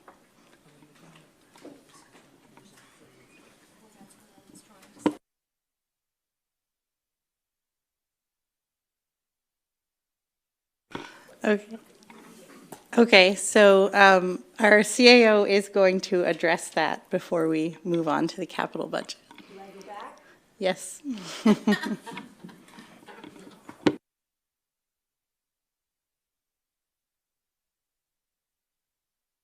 So thank you, Chair. So I did have the benefit of seeing the mayor's thoughts in advance, and we've had discussions about the nature of the tourism position here, and in particular, the Visitor Information Center. And as council's aware, the history is we transitioned from a partnership with the town of Bridgewater where we cost shared a bricks and mortar VIC in Blockhouse just off the highway. At first, the town of Bridgewater and then MODL decided that that wasn't a good investment. The statistics at that particular site demonstrated that the majority of residents, or the majority of people, the traveling public, that were traveling into the VIC to get information were either looking primarily for the town of Lunenburg or the town of Mahone Bay. And so the first Bridgewater and then MODL decided that we were going to move to a different format. And the council today endorsed the idea of a pop-up VIC, which was going to be the primarily way that we would provide the service with a review to take place at some time in the future. Since that period, MODL has spent considerable amounts of money investing in its parks and trails and its open spaces. And that's in addition to the beaches and the sort of the outdoor experience that we can offer. And the mayor and I had discussed how we could fit into the regional tourism network, which is primarily run by towns. Town of Mahone Bay has its VIC, Town of Lunenburg has its VIC, Town of Bridgewater is embarking on a tourism strategy and hiring tourism staff. So they're looking at how they're going to operate, but they've adopted the marketing levy, and their strategic plan, which was introduced on Monday, sets out some thoughts on how they're going to go about using their marketing levy to support tourism efforts, primarily within the town, because although we had discussed the marketing levy as a regional approach, we advanced at different stages. So as the mayor indicated, in some areas where they have RENs operating or partnerships, the regional entity has taken tourism as an initiative and funneled the partner funds into it and then took a more regional approach to tourism. We in the South Shore still do it as the sort of the essence of the bricks and mortar where they exist, or the pop-up. If council wants to have the discussion, it can take place in the umbrella of community development, which is the strategic priority of council, and the companion discussion on regional economic development, and have a either a consultant or a discussion and then a consultant, and use those funds that otherwise would have went into the mobile VIC program to help us create a strategy and a place for MODL. So we are not the organization that is going to market the UNESCO heritage site in the town of Lunenburg. Like that's the town of Lunenburg doing that. We're not going to market the 3 churches in Mahone Bay. That's for Mahone Bay to do that. The South Shore Tourism Co-op has a role to play. The province has a role to play, but they've closed a bunch of their VICs. So there's a gap there to fill.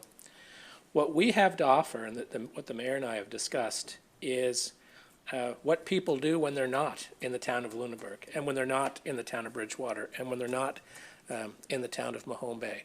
We offer the experience that you can get in the rural municipality through our parks and trails. And we put quite literally millions of dollars into those to upgrade them. So recently we've done the Miller Point Peace Park accessibility upgrade to upgrade the trails and the accessible kayak launch. We've upgraded Indian Falls to make it more accessible and improve it through the use of washrooms. This year we have a planned road upgrade for Mushamush Lake and adding proper washrooms installed there. We have the Mark with a new planned accessible playground going in with some shade areas and gazebos. We have a $600,000 pickleball court going in. As we saw today, we have an opportunity to expand our disc golf course for what seems like a relatively reasonable amount of money. And all of these services that we provide primarily through recreation assets and outdoor assets are what tourists look for. What we need to do is find a way to get that information in front of tourists that aren't from here, that are coming here. Because the people that are here are pretty well aware of the parks and trails, and if they're not aware, then we can educate them in a way that's different than we would educate the traveling public. So I think it is something that, although we don't have a lot of time to discuss it today, I think if council is considering it, and if it wanted to do by consensus, we could leave the funds in the budget as they stand now, rather than spend them as we traditionally have on the pop-up VIC and those types of things. We still would likely pay our $5,000 South Shore Tourism Co-op Fund to keep us in that membership. But come back to council probably pretty close to when budget finishes and have a discussion about what's council's vision, because we've got a couple of initiatives like community development, but we haven't fleshed out the vision. We have regional economic development, and we have a consultant doing a study on regional economic development platforms.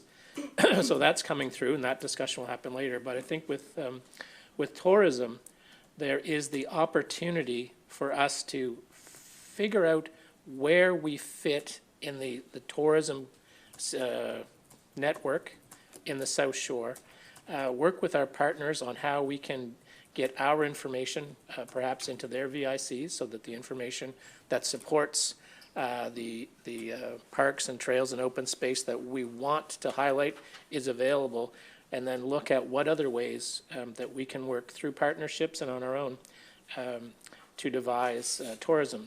As it happens, I took a call yesterday from the, what's it called, the Canada Travel and Lifestyle magazine. They thought they were calling the town of Lunenburg, but they got me. And they put a pitch forward for advertising in Toronto in the Globe and Mail and the Toronto Post, and on something called the Exhibition Place Screen, which is on a highway in Toronto. And they sent us a picture of West Hants, who did it. And they had the West Hants logo on the big screen. They had a little picture. They had a spread in their magazine and in 3 different newspapers, which get more than 50,000 hits. And the cost was under $4,000. So of course, like any good CAO, I said, you should call Paul Noper. He's at the town of Lunenburg. He's the guy you want to talk to. And then I followed it up with him and said, if this is something that the town of Lunenburg is interested in, we would likely be interested in partnering, because the UNESCO Heritage Site is the draw. But the other part of that draw for people that want to do more than just spend their time in town is what's outside. And we could combine our efforts, split the cost, and get one ad that can do both. And I think that's the approach that we should be embracing, partnering with our neighbors to take advantage of what they have, what we have, and do it in a cost-effective manner. So I think that's the discussion that can come with council after the budget passes, and we don't have to change the budget, we just have to change the spend. So I think I would ask that if this is something council is interested in doing, by consensus, indicate whether you want to spend as before on the mobile VIC, or just keep it in the budget and we'll spend as we decide in the future. Thanks.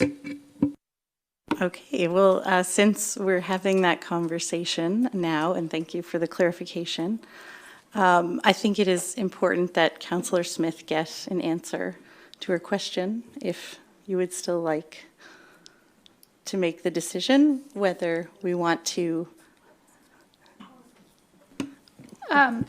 Sorry, what budget line exactly are we talking about? Is it the tourism VIC, and it's 6,000? No, that's the revenue. No. You're Oh, right. I'm in revenue. Yeah. Thank you. You're welcome. Could you just tell me the page so that I know It's the next how page. much we're talking about? Whatever page you were on, go to the next, it's either that, it's on the second page of that. Okay. Tourism. Right here. Oh, wow. That's a lot. It's not an insignificant amount. Yeah, that's a lot more money. That's, So we're talking about 250,000. 252.8 is the budget line item for all of, that's the Yeah. title, yes. So that would include staff salaries. So that part wouldn't be impacted. It would be the discretionary spend on the tourism budget that we're talking about.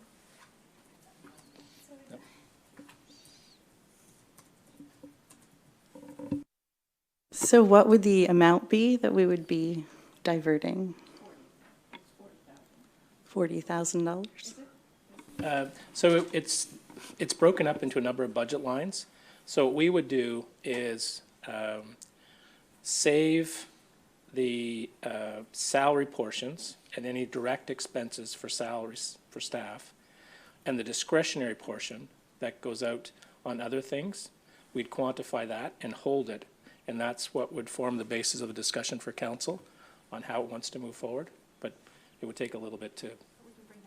Yeah, we can bring that forward as the budget discussion proceeds. Okay, so we can get clarification on that when we have the Yes. broader discussion. Okay, thank you.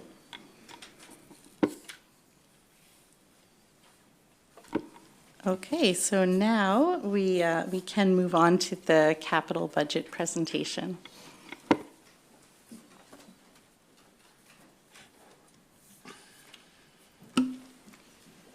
Yes, thank you, Madam Chair. So we'll do a review now of your draft capital and reserve budgets. So just a kind of a reminder on how the whole draft capital budget process works. So our capital budget planning does start in October, and all our departments collaborate on the capital projects. So there are project lead departments, we determine those, and then the projects are scoped for estimated cost and construction and implementation timelines. We do have a project management committee, which is a cross-departmental team that meets regularly to review our capital projects and timelines. So it's certainly a group effort for all departments to ensure that your projects are done and completed in a timely manner. So a little reminder of kind of where we are in the capital budget and public input review process, and it's kind of going hand in hand with the operating now because we have both of them out in the public. So in November, we introduced our draft capital budget, and in January, the January 13th, we did some updates to that. And here we are again with another meeting here at the Finance Committee to review the changes and the funding and effect on reserves with another public input session. So on March 24th, we will meet again with any of the changes that come out of today's meeting so that we can have a kind of final budget review and recommendations so that we are looking to have our budget approved by March 31st. So what we've done is we've circulated the large capital spreadsheets for everyone and kind of for council and for the public, and we've highlighted the changes. And so we thought in the presentation we just kind of bring this like section by section so it's a little easier to follow. So the only change in this section is engineering and wastewater, and Stephen Pace is here, our Director of Engineering, Public Works and Wastewater, to talk about the annual large pump replacement increase. Yeah, that's for a, we normally have a $20,000 a year for an annual pump replacement program, and there is an anticipated project, a residential development project in New Germany, which may necessitate the upsizing of one of the pumps in one of the pump stations. So that's why there's like a one-time blip of up to $50,000 just to cover that, should that move forward. And I can add, we're happy to discuss any projects, but we're only going to highlight the ones that have changed today. So we'll move on to the next page, which includes I'll talk Mr. Pace again. Yes, we've had the Osprey Village water tower. That's, as many have been aware, that's been awarded for design by to a design from CBCL over 3 years ago, and it's been held up a lot in working with our partner, the Town of Bridgewater's PSC. So we do anticipate now with the completion of the master water study done by Design Point that we're hopefully going to be able to move forward on the project. And it's difficult to come up with an actual estimate because there's been no design work, not even conceptual design. So it's a bit of a, there's a lot of infrastructure, pipes in the ground, the tank itself. So it's a bit of a hard number to nail down. But the latest study did reveal $7.5 million, and year one is still at 1.5 million, which is what we anticipated before, assuming the project went ahead. So we have reduced that. And the center school, that's interesting because the $5.5 million is based on all our environmental site assessment work at $5.5 million, and that included the both the demolition, the hazardous material removal, and the removal of the building, as well as any site remediation to either Tier 1 or Tier 2 clearance with the Department of Environment. And it was always contingent, the project moving forward was always contingent on getting other funding sources, which haven't been fruitful at this point.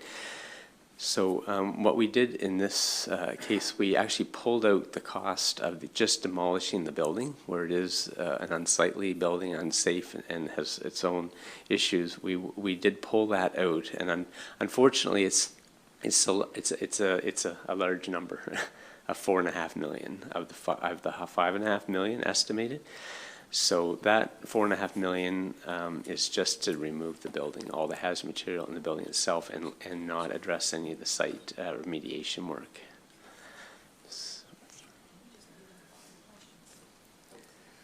Mayor McLean-Weil?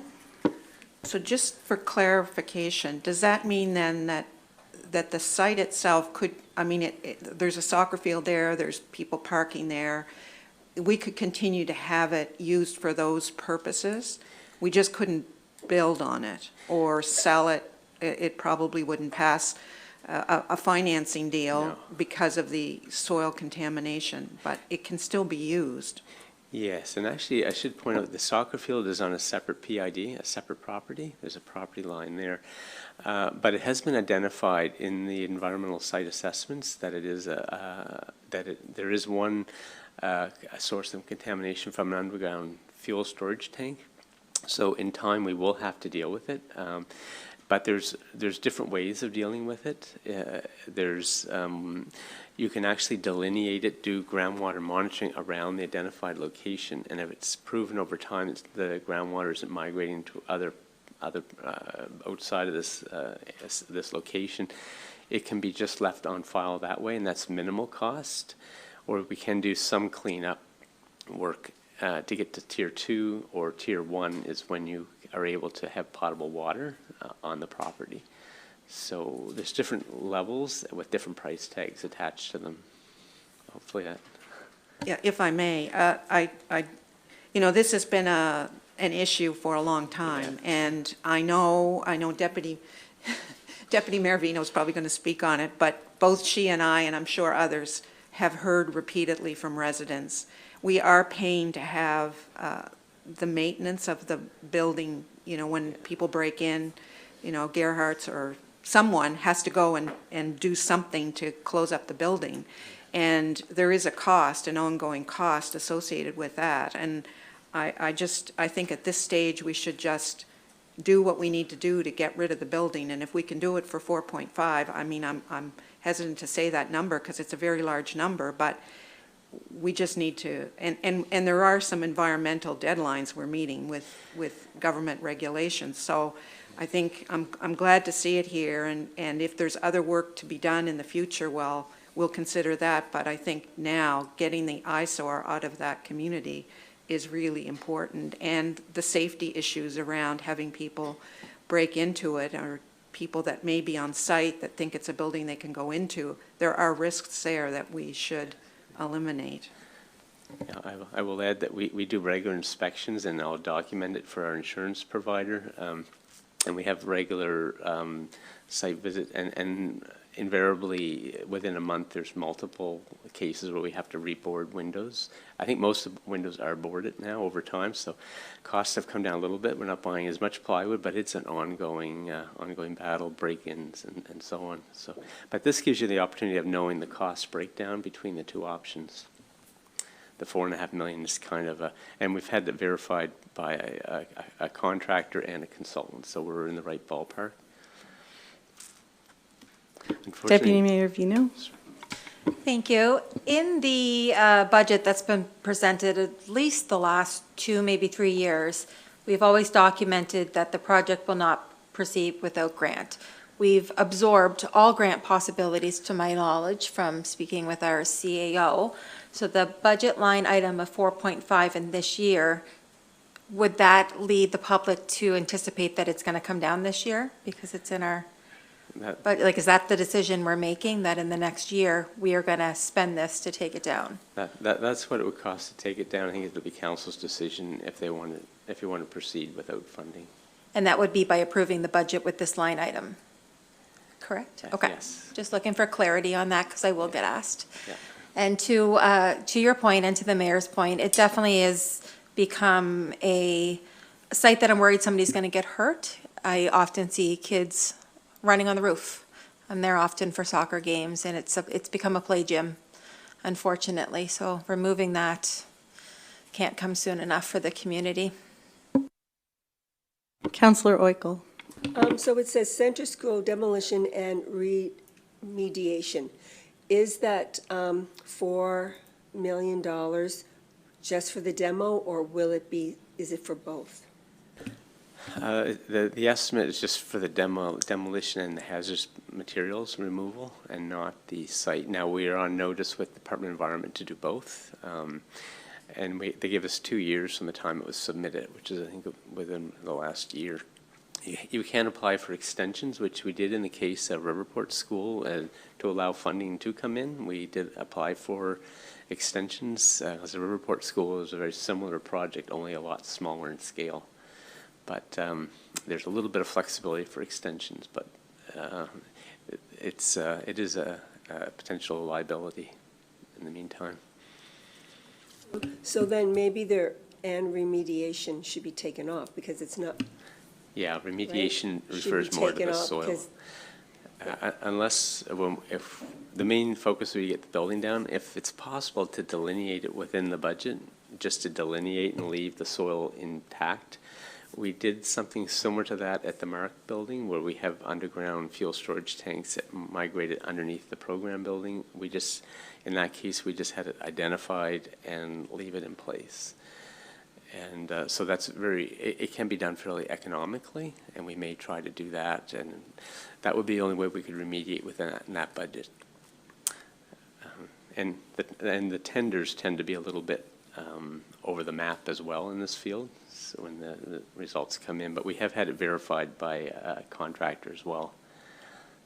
In the case of Riverport School, we actually went all the way to Tier 1 clearance, so we're able to use potable water on the site, and that costs a lot more, and it took us 2 to 3 years to get the site to that level, as you remember. So there's different levels that you can get, and they have different time frames and costs.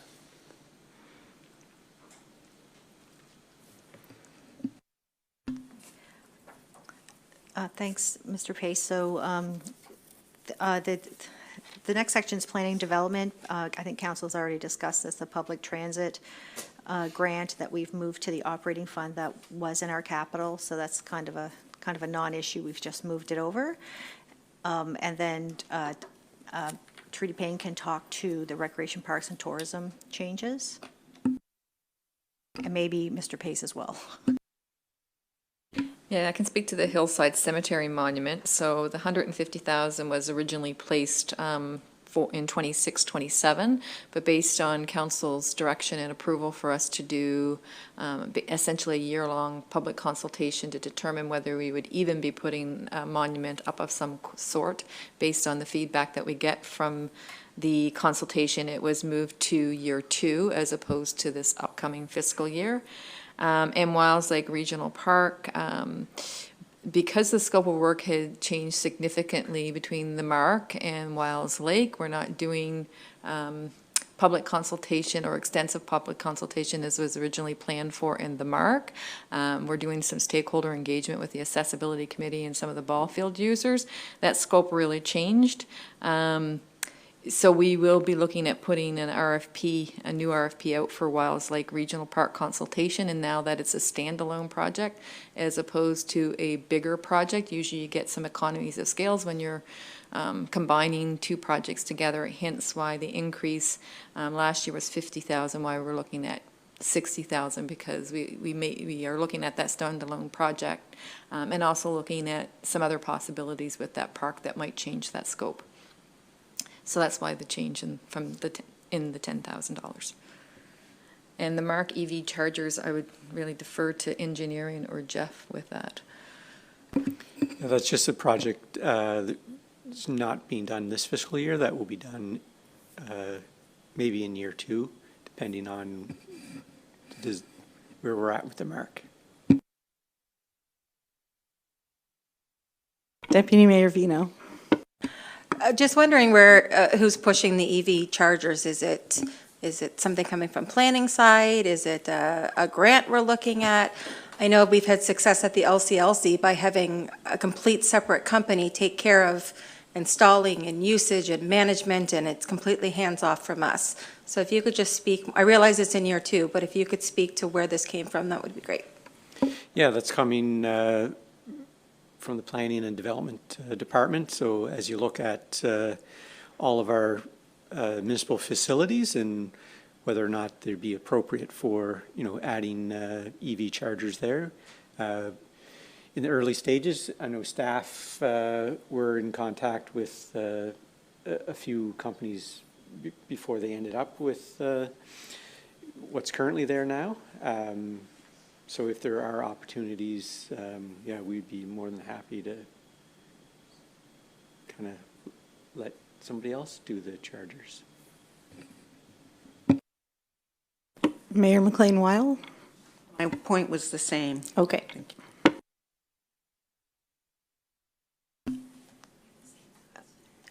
Trudy, if you want to continue. I think I'll punt the Miller Point Peace Park one to our Director of Engineering. Sure, yeah, Miller Peace Park, that was awarded by council to Gerhardt's to do the work there, the trail upgrades and so on, and it was anticipate that we would get some more work done in the last fall than we were able to before the weather changed. So we're just carrying over $100,000 that didn't get spent last year into the next fiscal. And the next one, Musha Mush Vault Washrooms, $150,000. That's moved from year to year 1 from year 2. That was just moved up a year. Councillor Smith. Yeah, just to speak to the washrooms at Mush Mush, I think I'm really happy to see it moved up since it was in a couple budgets ago, and I think there'll be a lot of joy and appreciation to see that upgraded facilities at that very busy beach park this summer. Although I don't know when it's coming. Maybe that's a good question. When would it be coming? If it's scheduled for this budget year, when might it get built? Chances are we don't like to be disruptive during the peak season, so it very well possibly could be after the season. Yeah. Okay, thanks, Mr. Pace. So we're up to the last slide of changes. There was none on these other capital projects. However, we actually ended up with a new addition that I believe that Ms. Payne can discuss. Yeah, so the addition that you see on the slide is to do with River Ridge common play structures. It is a natural playground at the River Ridge, and so we did have a consultant come in and do an assessment. And because it is a hemlock and it tends to deteriorate at quite a rapid rate, and it actually, my understanding is it rots from the inside. It's compromising some of the structures at River Ridge Commons, so we had got a Class C estimate to do some of the repairs and upgrades and removal of some of the features, such as the log maze. If councillors remember when we went and did the tour, that's where we had taken one of the pictures. So to address some of the concerns, or all the concerns that was in this particular report, we'd be looking at $100,000. Right now, that is to help address some of the concerns. Whether we replace it with a natural structure or something else, we'll have to come back to council with what those remediations would be. But we're right now in the budget process and felt it very vital to bring forth the findings in that report and to budget accordingly to address those play structure concerns at a very well-used park in the New Germany area. Councillor Brooks and then Councillor Oikel. This line item on the top here, art on the trail, was something that a conversation had sort of started around the council table one day. One of my fellow councillors suggested maybe we should look at it and see if all of that should be going forward this year, if we should be delaying it, if we should be revising it. I'm looking at $65,000 for art on the trail and a new ask for $100,000 for common play structures. I'm thinking about everything that we've had come in front of this council this year and the food banks that are going to come back to us for more money and the fire departments who just came in here and who are going to be struggling in their own ways. I will not be voting for this budget because of that line item. So if people are comfortable and they can defend it to their constituents, please feel free to do that. I cannot defend it to mine, and I will not vote for this budget because of that line item. Okay, Councillor Oikel had her hand up, and then Councillor Smith. Regarding the common place, and I haven't been to River Ridge for a while, but the last time I was there, the slides were blocked. Will this be covering fixing those slides, or have they already been fixed? They have not already been fixed, and that's one of the recommendations that's in this report, that actually the wood structure that would have held up the slide, recommending that be replaced. Okay. So we would need to look at, we'd have to decide what we're doing with that particular area, but because of the wood rot, it would have to be removed, and what we replace it with. Yeah, well, I'm very much in support of that, especially since some of those structures are made of wood and people go underneath them, they crawl on them. If they're dangerous, we definitely do need to have them replaced or taken down and something else put there. And if I could just say on the art on the trail, of that, 15,000 is a carryover. I just wanted to, for the current project that's underway. I just wanted to point that out. Councillor Smith. Yeah, I just wanted to respond to the art on the trail, the new 50,000 that would be in the budget, and what I had proposed when we first looked at this is capital or operating capital. When we first looked at capital, was that we hold off on new funding for art on the trail for now. Not because I don't think that we should be investing in it, but I do think that, we have in our plan, or in our strategic plan, our work plan, to look at a public art policy.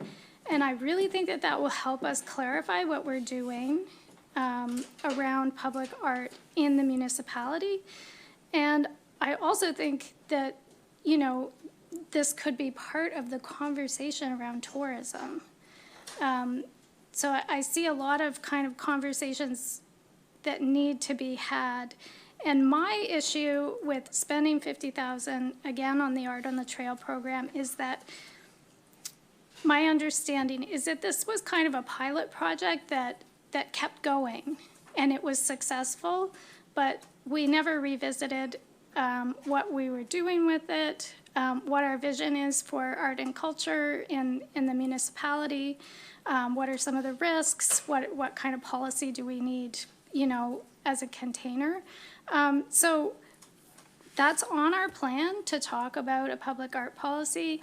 So I would really support holding off on new spending until next year, and leave the 15,000 to carry over to finish the project that we supported this year. And I just think we'll be in a much better place to make funding decisions around this. And I say that with a lot of reluctance because of what is going on in the province right now around arts funding, but I think that we need to be spending strategically and having the policies in place for these kinds of programs. Councillor Moore. Thank you. As for the River Ridge Common, we kind of just all found out about, this was not council-driven, councillor-driven. It was just something that I became aware of yesterday, thanks to the mayor and the CAO and Trudy. And it was explained to me this morning.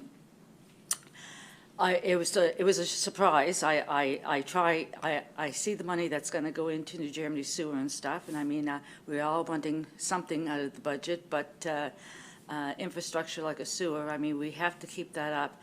As for the park itself, the assessment was for safety, correct? Through you to Trudy? Just to ensure, yeah, that we were meeting and everything was Right. safe. It started as a safety if lens. we don't do this, I mean, people climb on logs and everything in the woods, but this is our park, and it's our insurance. So if we don't do something and somebody gets hurt, what happens? And I think I know the answer. We're ultimately liable, and if we know that there's risk, we either got to shut it down or we've got to do something about it. I mean, that's really your choices. Like I said, I mean, when this is $100,000 in the budget. Like I have no problem taking money in my district, but we all have to be fair. But when it comes to something like this, and it's a safety issue, it's out in the public now. That's all I'm going to say. Thank you. Deputy Mayor Vino. You know, this is the department that we like to spend money because it's the good news stories, it's the positive things, but there's only so much to go around. And I also think of the presentation we had this morning, and I was really excited to see that presentation and what it could mean for the community. That's another $20,000. Like I would love to see that go forward. So one of my questions is, will that come back at a future budget deliberation to talk about? And then on the comments about Art on the Trail, I don't want to see us remove what we've already committed to that project. However, removing what's in the upcoming budget, I would be in support of till we have a broader conversation about what that looks like and where are we going with that, because right now it's just kind of out there. So I'd like to see a show of, I'll let you call for that, but perhaps a show of hands who might be in support of that line item, and I'll leave that up to the chair to decide how you want to take that. Councillor Oikel. Yes, I'm totally in agreement with what's been spoken of regarding the Art on the Trail. But if we take the $50,000 out, usually my experience has been for anything we want to do, we always need a consultation with somebody, and we always have to pay them. So perhaps leaving it in there to help pay for that consultation with somebody, we might need to do that, rather than just getting rid of it if we want to work on it in the next year. I don't know, because I just know we always seem to have somebody come in and consult with us, and we have to pay them. Right, so maybe first what we'll do is just get a show of hands on. Okay, sorry. Your agenda does have a section for deliberation. You do have public input, so I would recommend that council avoid getting into your actual decision-making until you have received that public input. So generally we try to stick to technical questions about the presentation and then allow for the public input. I'm so sorry. Okay. Councillor Brooks, do you have a question about It's just a this clarification item? on the Art on the Trail. And I don't know if this is for Tom or maybe this is for Trudy, but are the people that we would be paying the money to, are they independent contractors? In the sense that they're not employees. In the sense that they're private individuals not running not-for-profits, but they are for-profit individuals? They're artists, so they would be self-employed. Self-employed? Likely. Does the MGA allow us to support businesses that way? We're buying a product, so we're allowed to procure art. So we can buy products through the MGA? We often, everything that we buy would generally be a service or a product. I guess I meant artistic products or artistic services. Yeah, there's specific provision for art and artistic undertakings. Yeah. So we're allowed to procure it. So just, and sorry to cut you off, but just to be, respectful of the comments that we just received from the Deputy CAO, if we could continue with the budget presentation, and then we will pick this up after, because we do have to finish the conversation. But I think we should move on at this point, finish the presentation, have our public input, and then we can pick this discussion up. Certainly, Madam Chair. So we did do a slide just on the capital project funding budget, just to see where the money's coming from. As you can see, in year one of the $31.9 million in capital projects, about $13 million of it is coming from our own municipal reserves. So, we always try to leverage grants where we can, and we have managed to get some good ones in the past, so that's been very helpful. As well, we do a projection on our 5-year financial plan with our reserves budgets. And as we've explained before, there's two graphs here. The one on the left is the projected reserves, separating the operating and the capital reserves out. So the operating reserves are in blue and the capital reserves are in green on the left-hand slide. There is a red line, which is the financial condition index percentage of operating budget, which is a threshold for your percentage of operating reserves only, which is the green section. So when we look at financing, we're trying to keep ourselves within that benchmark. On the right-hand side is the same kind of threshold. However, it works with both reserves combined. And as you can see, combined, they do fall a little bit in the projection, but they begin to build up again. We have had some discussions about debentures and borrowing and how we try to use our own funds, leverage grants, and borrow to kind of keep us in good financial state. So that's how the reserves are looking right now. Our next steps after our public input here, we will be having 2 more meetings, as I discussed at the beginning, so that we can look to pass the budget on March 31st. Thank you very much. Okay, thank you, Ms. Wenzel. Now we will move on to our public input portion. And I see we have someone in the gallery. Are you looking to do public input today? Yes. Okay. I'll just read through the rules quickly. Public input is one of several opportunities for the public to engage with council. Residents are welcome to use the public input portion of the meeting to share their thoughts with the council on municipal topics that are important to them. We ask that all statements be respectful of other members of the public, staff, and council. We ask that you provide your full name and the community where you reside for the record. If you have a question or concern that you would like to have addressed, then we ask that you also provide your email address or phone number on the form provided on the podium so that we can contact you regarding your question or comment.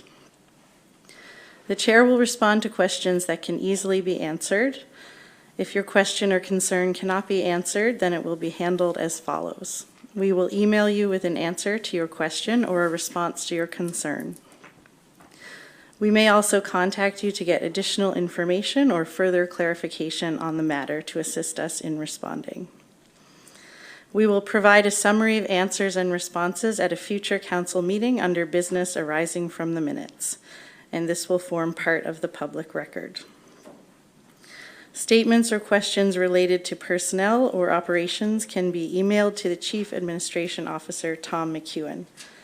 There are 15 minutes allocated for public input today, which are shared between the speakers. So since we have one speaker, you can have up to 15 minutes. And when you come to the podium, please raise or lower as needed to reach the microphone and move the microphone close to your mouth. Please identify your name and community and leave your email address if you would like a response to the question.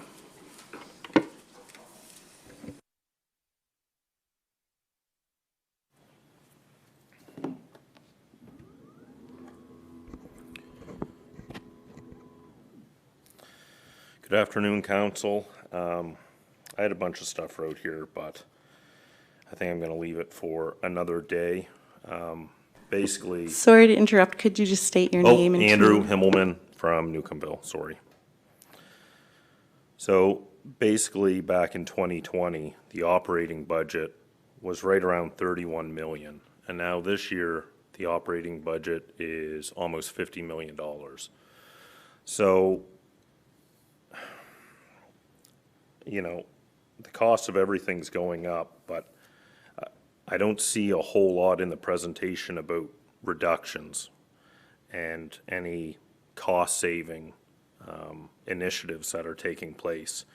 I see the LCLC had a reduction about 50,000, but that was just removing 50,000 from an operating line to a capital line. So I guess my question is, what cost spending initiatives has council asked for the CAO and staff to do in order to try and reduce the budget from increasing year after year?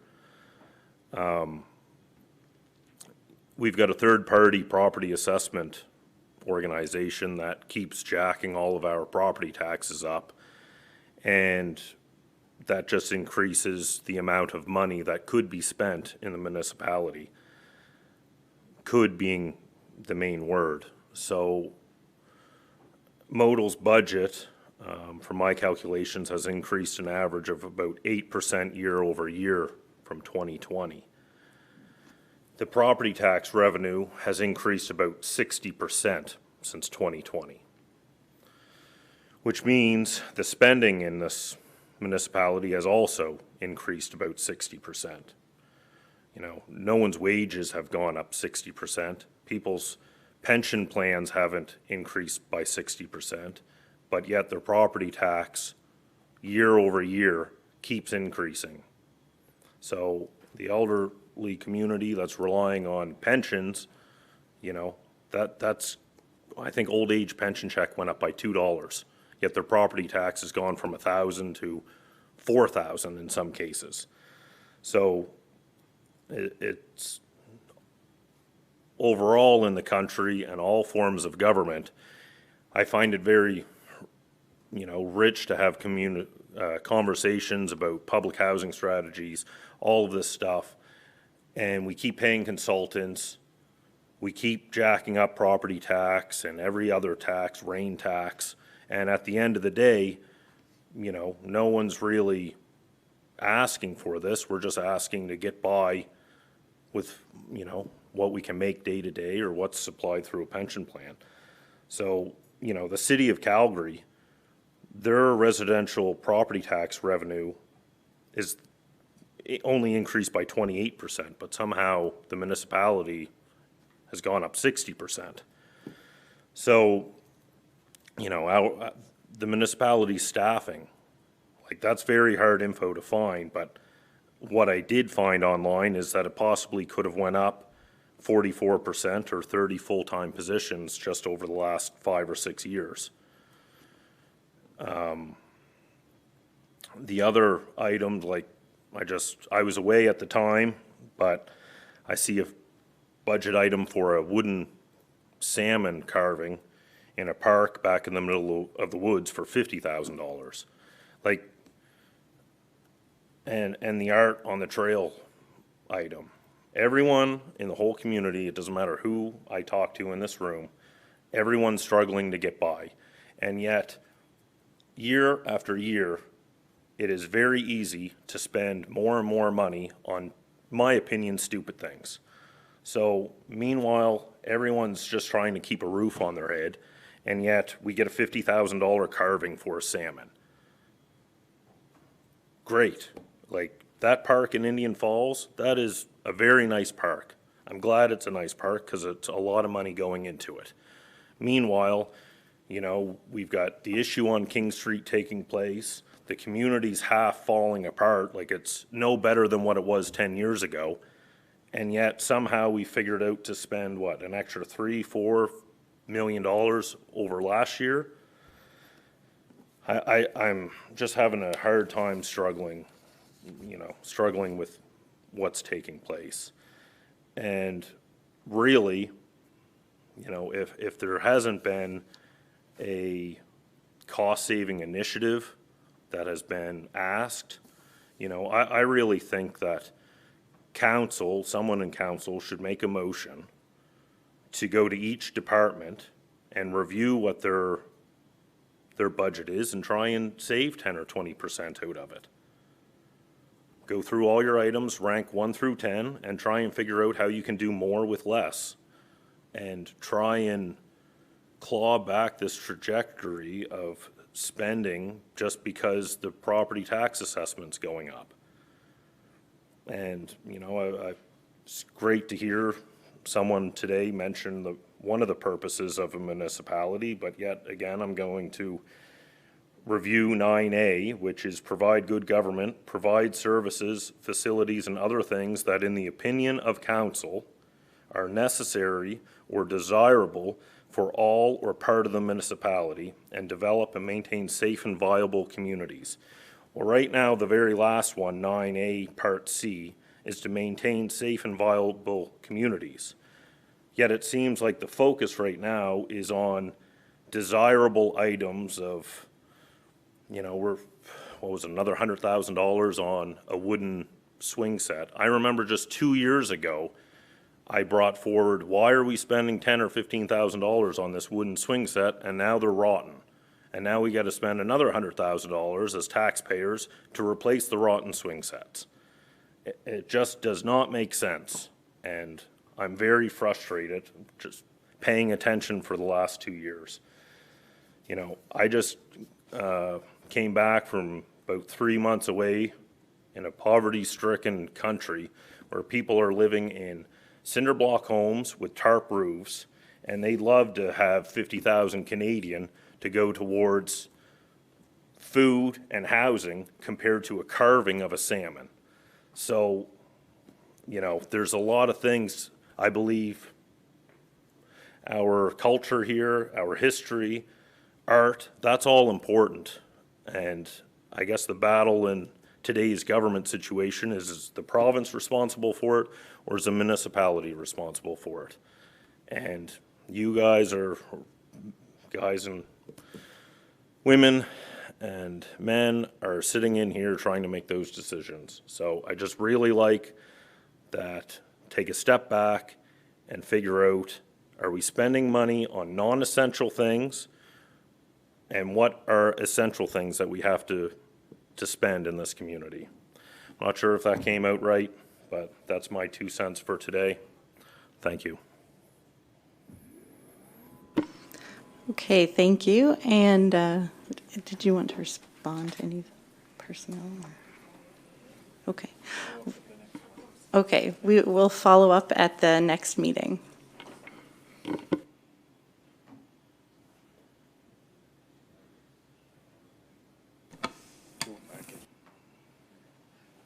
Okay, so we're going to get back to the agenda and council deliberation and direction to staff.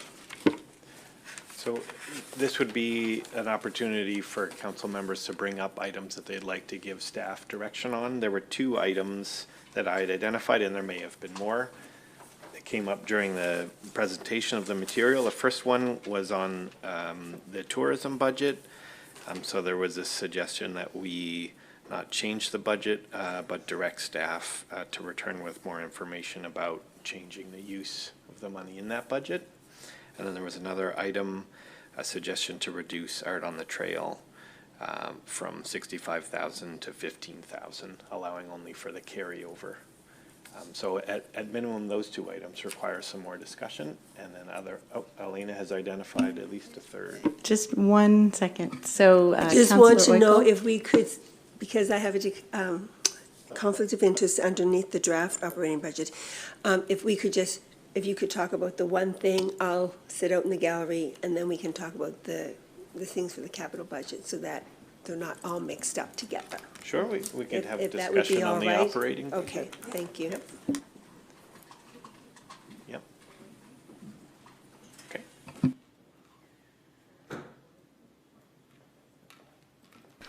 Okay, so we're going to discuss the VIC line item in the budget, which is related to the tourism and the mayor's thoughts on perhaps directing that money into a different area.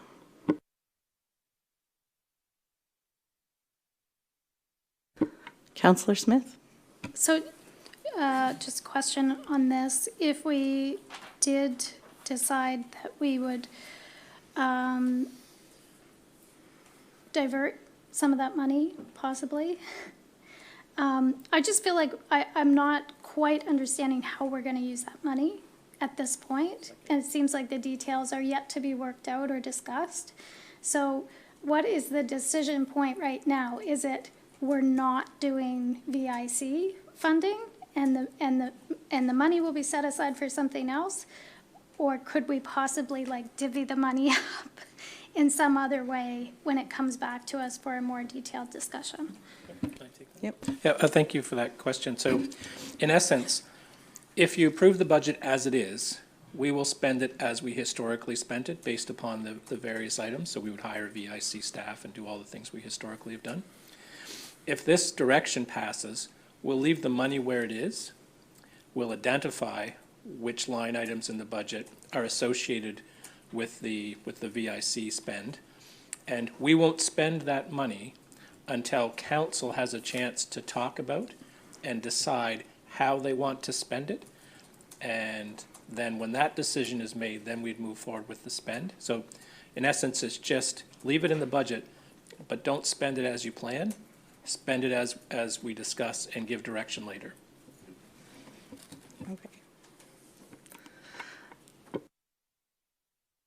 Okay. Ms. Payne? Yeah, and I just wanted to clarify that some of the money is not just for the pop-ups. I think when Ms. Wayne was in, she was describing some of the digital investments that we have made. So that is helping to promote like the beaches and the trails and the parks. So welcome and willing to have the discussion. I agree with the mayor around having a tourism strategy and the direction that we want to take. I just place that like it's just not the pop-ups. It was a much bigger picture around what we're delivering.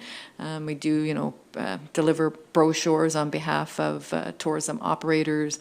We help fund other, brochures for some of those tourism, nonprofit tourism ventures. And we do our trails maps, and we invest in our own promotion that we place in other people's tourism visitor information centers across the province. So I just wanted to say that it's just not the pop-ups. That's one piece of the overall delivery. So when we're having these discussions, we would want to be looking at that whole package and making decisions. That's all. Okay, so, but what I'm understanding is we can give direction to not pursue the pop. Wasn't going to replace anything, and if so, as to what the mayor said, what types of materials, or is it just to remove? So the assessment that was done gave us some Class C estimates, and this was to replace some of the parts and to remove some of them. So we're asking for the $100,000 in the budget, but I think there's still some decision points around what kind of materials or what we're going to replace it with, and I don't have that answer today, but we'll bring that forth with a plan of how to spend that 100,000 in a more sustainable way, as the mayor has indicated, and what we can do with that. There will be some pieces that need to be removed, just due to safety concerns, and we'll have, maybe we don't replace something with it today. That's a longer vision, or so I don't have a straight answer for you. The main discussion for the day was that there was concerns raised. We need to do something at the park. We're looking for the 100,000, and we can make more concrete decisions as we move along. Deputy Mayor Vino. Thank you. Just brought up earlier about the disc golf presentation this morning, and wondering if that'll come back at a future budget conversation, or when we could address putting that into the budget. So we don't have any presentations on new budget information. So if council has a wish to add something, now is the time. Otherwise, it would have to be done outside of budget. But we just got this information this morning, so we don't know anything more than was presented. I, for one, would be in support of finding the funds to move forward with this project. I think it's a great addition to the Mark. It's going to bring new people to the Mark, and we're talking about our facilities and our investment and what that means for tourism. This is something that will automatically work for itself. It's going to bring the people here, and as was presented this morning. So whatever I need to do to suggest that that gets added, I would like to do, and I think the mayor has some comments as well, and then I have one follow-up question on another item. Okay, just Councillor Burns, was it on this matter?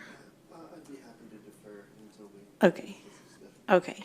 Mayor McLean-Weil. Yeah, just in support of what Deputy Mayor has said, but I would suggest we have an envelope set aside for the park, and surely we can squeeze $20,000 out of that. I would suggest we try to do that and not look for additional funds.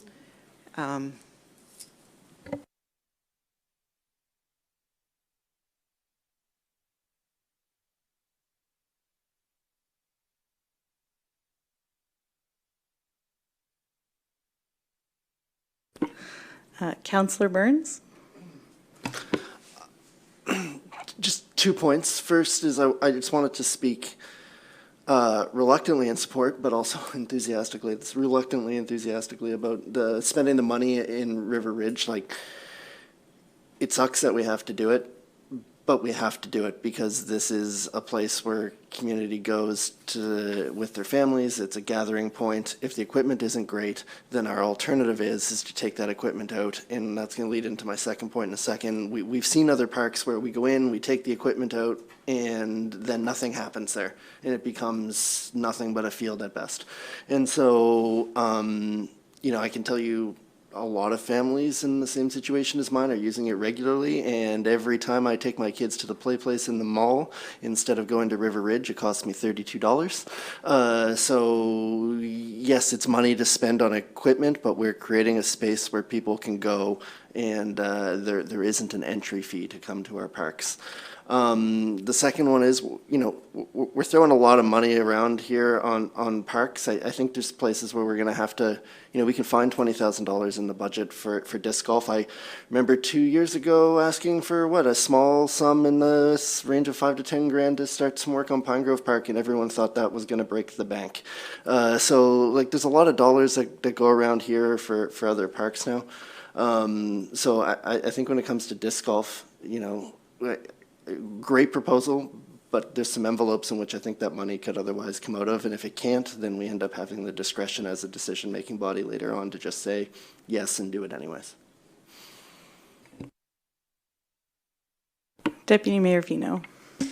The other thing I wanted to talk briefly about in the plan, while it's not a change that was proposed today, it's something I've been thinking about, and that's the Osprey Village Sidewalk Enhancement Plan. At our Policy and Strategy Committee, we received a presentation from Upland, I think it was Upland, and it was deemed the final presentation.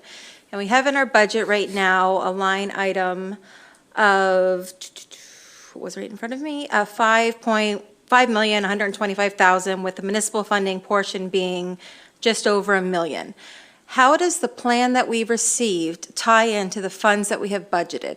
And I ask that because when we do projects, and the mayor and I have talked about this, we give developers and designers an open window rather than saying, this is the amount that we're willing to spend, work within this budget. And as a result of not doing that, we get plans back that are far beyond our means of what we're able to spend. And I'll take it back, even 1 million on sidewalks and benches seems like a lot. But I'm wondering how that presentation ties in with the line item that we have and what we can expect to see in the next year. So thank you for that. So the sidewalk project and the lights started before the beautification project. And it is significantly funded because of accessibility provisions within it. So the connection is where they put the sidewalk is where we're building it. But we've been working with the Department of Public Works for 8 months or more, trying to get the design approved for the streetlights and the sidewalks. So the sidewalk plan existed independently, and the costs are as determined by consultants. There's an accessibility component and there's a grant component. The accessibility component goes to things like the benches and the lighting to meet the accessibility standards for light on the sidewalks as they go down Nathan Cirillo and up Pine Grove. So what was in the Upland report, which showed other things like a bicycle lane next to the sidewalk, those are not included in our plan because we've already gone, like we're past 95% design. So the infrastructure projects are moving ahead. Council hasn't made any decision or given any direction on the enhancement plan on any elements of that we move forward. So anything that comes out of that would happen later. And I'm not against having something there. I like to go on record with that. We're building new buildings, bringing thousands of new residents. We have to move them somehow. I just found that plan really presented a downtown city kind of vibe as opposed to a rural landscape up here. Councillor Burns and then Councillor Oikel. Without disadvantaging all the comments we should be making as a council about planning for future residents in the area, I do hope that councillors can, in their minds, separate some of the options that were presented in that Upland report from some of the immediate safety concerns that we need. And what we're really looking at here, aside from the sidewalk, is I don't think any of us are going to walk down that road, especially in inclement weather, and feel safe. But more importantly, it's that intersection there at the Walmart and that Pine Grove Road. And I think you will see a disproportionate number of fire calls for accidents and RCMP calls for accidents there, and it's about once a month. It's a large community issue that folks bring to me about accidents there. It is not, I don't think, designed for today's reality of traffic coming in and out of there, and so whatever we need to do to make that a safer intersection both there and through here, I think we should be advocating for, and I would strongly encourage councillors to separate, because I think large portions of it are separated, a larger enhancement plan from the area from what is an immediate infrastructure deficit that's making for an unsafe intersection. Councillor Oikel. So I would like to talk a little bit about the disc golf. I'm just a little bit concerned. I think it was a wonderful presentation. It's a great idea, and I'm sure the whole thing will be worked. But one of the reasons we don't make decisions on the day of or during the time of the presentation, I believe, is because of the excitement and the goodness and, oh, it has to be just so wonderful, right? And because normally staff, if it's something we are interested in, staff will go away, talk to that person who obviously has that information, and they'll look more into it, and then they come back with a presentation to council. And I just feel like we're kind of starting to make a different precedent by right now saying, oh, well, we want to do this, rather than waiting for staff to come back and tell us a little bit more level-headed about the whole thing. I just want to say that. If I could just add, I think the difference here is that we're in a budget discussion, and this is really council's last opportunity to add things. So if it isn't done today, staff don't intend on doing it before the next presentation, and we wouldn't want it to go much longer to make changes, because I think there's only 2 presentations left, and one of them is passing it, or then we pass it. Yes, further through the chair to the CEO, yes, that we are hoping that the next presentation will be the final budget, where we can work on messaging and how that budget aligns with your strategic priorities. And so it will be a recommendation to council to pass the next week. So we wouldn't expect to take changes that late. That being said, you know, if council can direct us to do whatever council wishes to do, it's your budget. So if you want staff to bring back a report on disc golf and have a discussion about that before the 23rd, I'm sure staff can make that happen. Or if you want to leave it in the envelope that's already allotted for the mark, that's another decision point. But it's certainly up to council for us.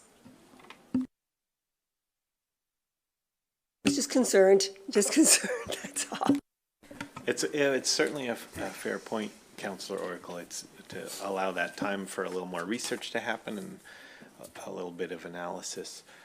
If the direction leaving today, though, is to keep the capital budget the same and explore if disc golf can be added to that, it doesn't prevent you from having further conversations about disc golf later if it turns out that the many other elements of that MARC project don't allow for the disc golf to happen in there. It's not do it today or it never happens. And there's no budget implication for Elena's presentation, which is our major concern today, that we get all of the financial direction so that we can start preparing that package for you to pass at the end of the month. Mayor McLean-Weil. Yeah, just to Councillor Oikel's point, I think I personally might think of it differently if we weren't already embarking on a major investment in that park. And I viewed the 20,000, with all respect, as a in a $4 million expense or investment. $20,000 seemed like a small addition to figure out how we could make that work in that envelope of money. If it was outside of that, I might think of it differently. But we have an envelope, and it seemed like a reasonable amount that could perhaps be accommodated. That's why I thought, let's just put that in the budget as another item that we're thinking about that we'd like to see done in the MARC. The details of how and what the involvement might be and the final costs around it, again, has to stay within that envelope. If we got a recommendation back and it said we're going to need a lot more money, then that would be another conversation. But if we can do it within the envelope, which I think surely to heavens at $4 million we can squeeze this out. So I think I think I'm seeing a lot of nods to just trying to keep it in that envelope. So is that clear enough for moving forward? Okay.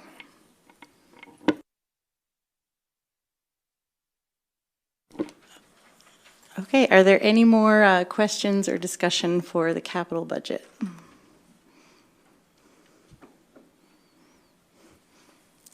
Okay, seeing none, I'll ask for a motion to adjourn. Moved by Councillor Burns, seconded by Councillor Brooks. All those in favor? Passed unanimously.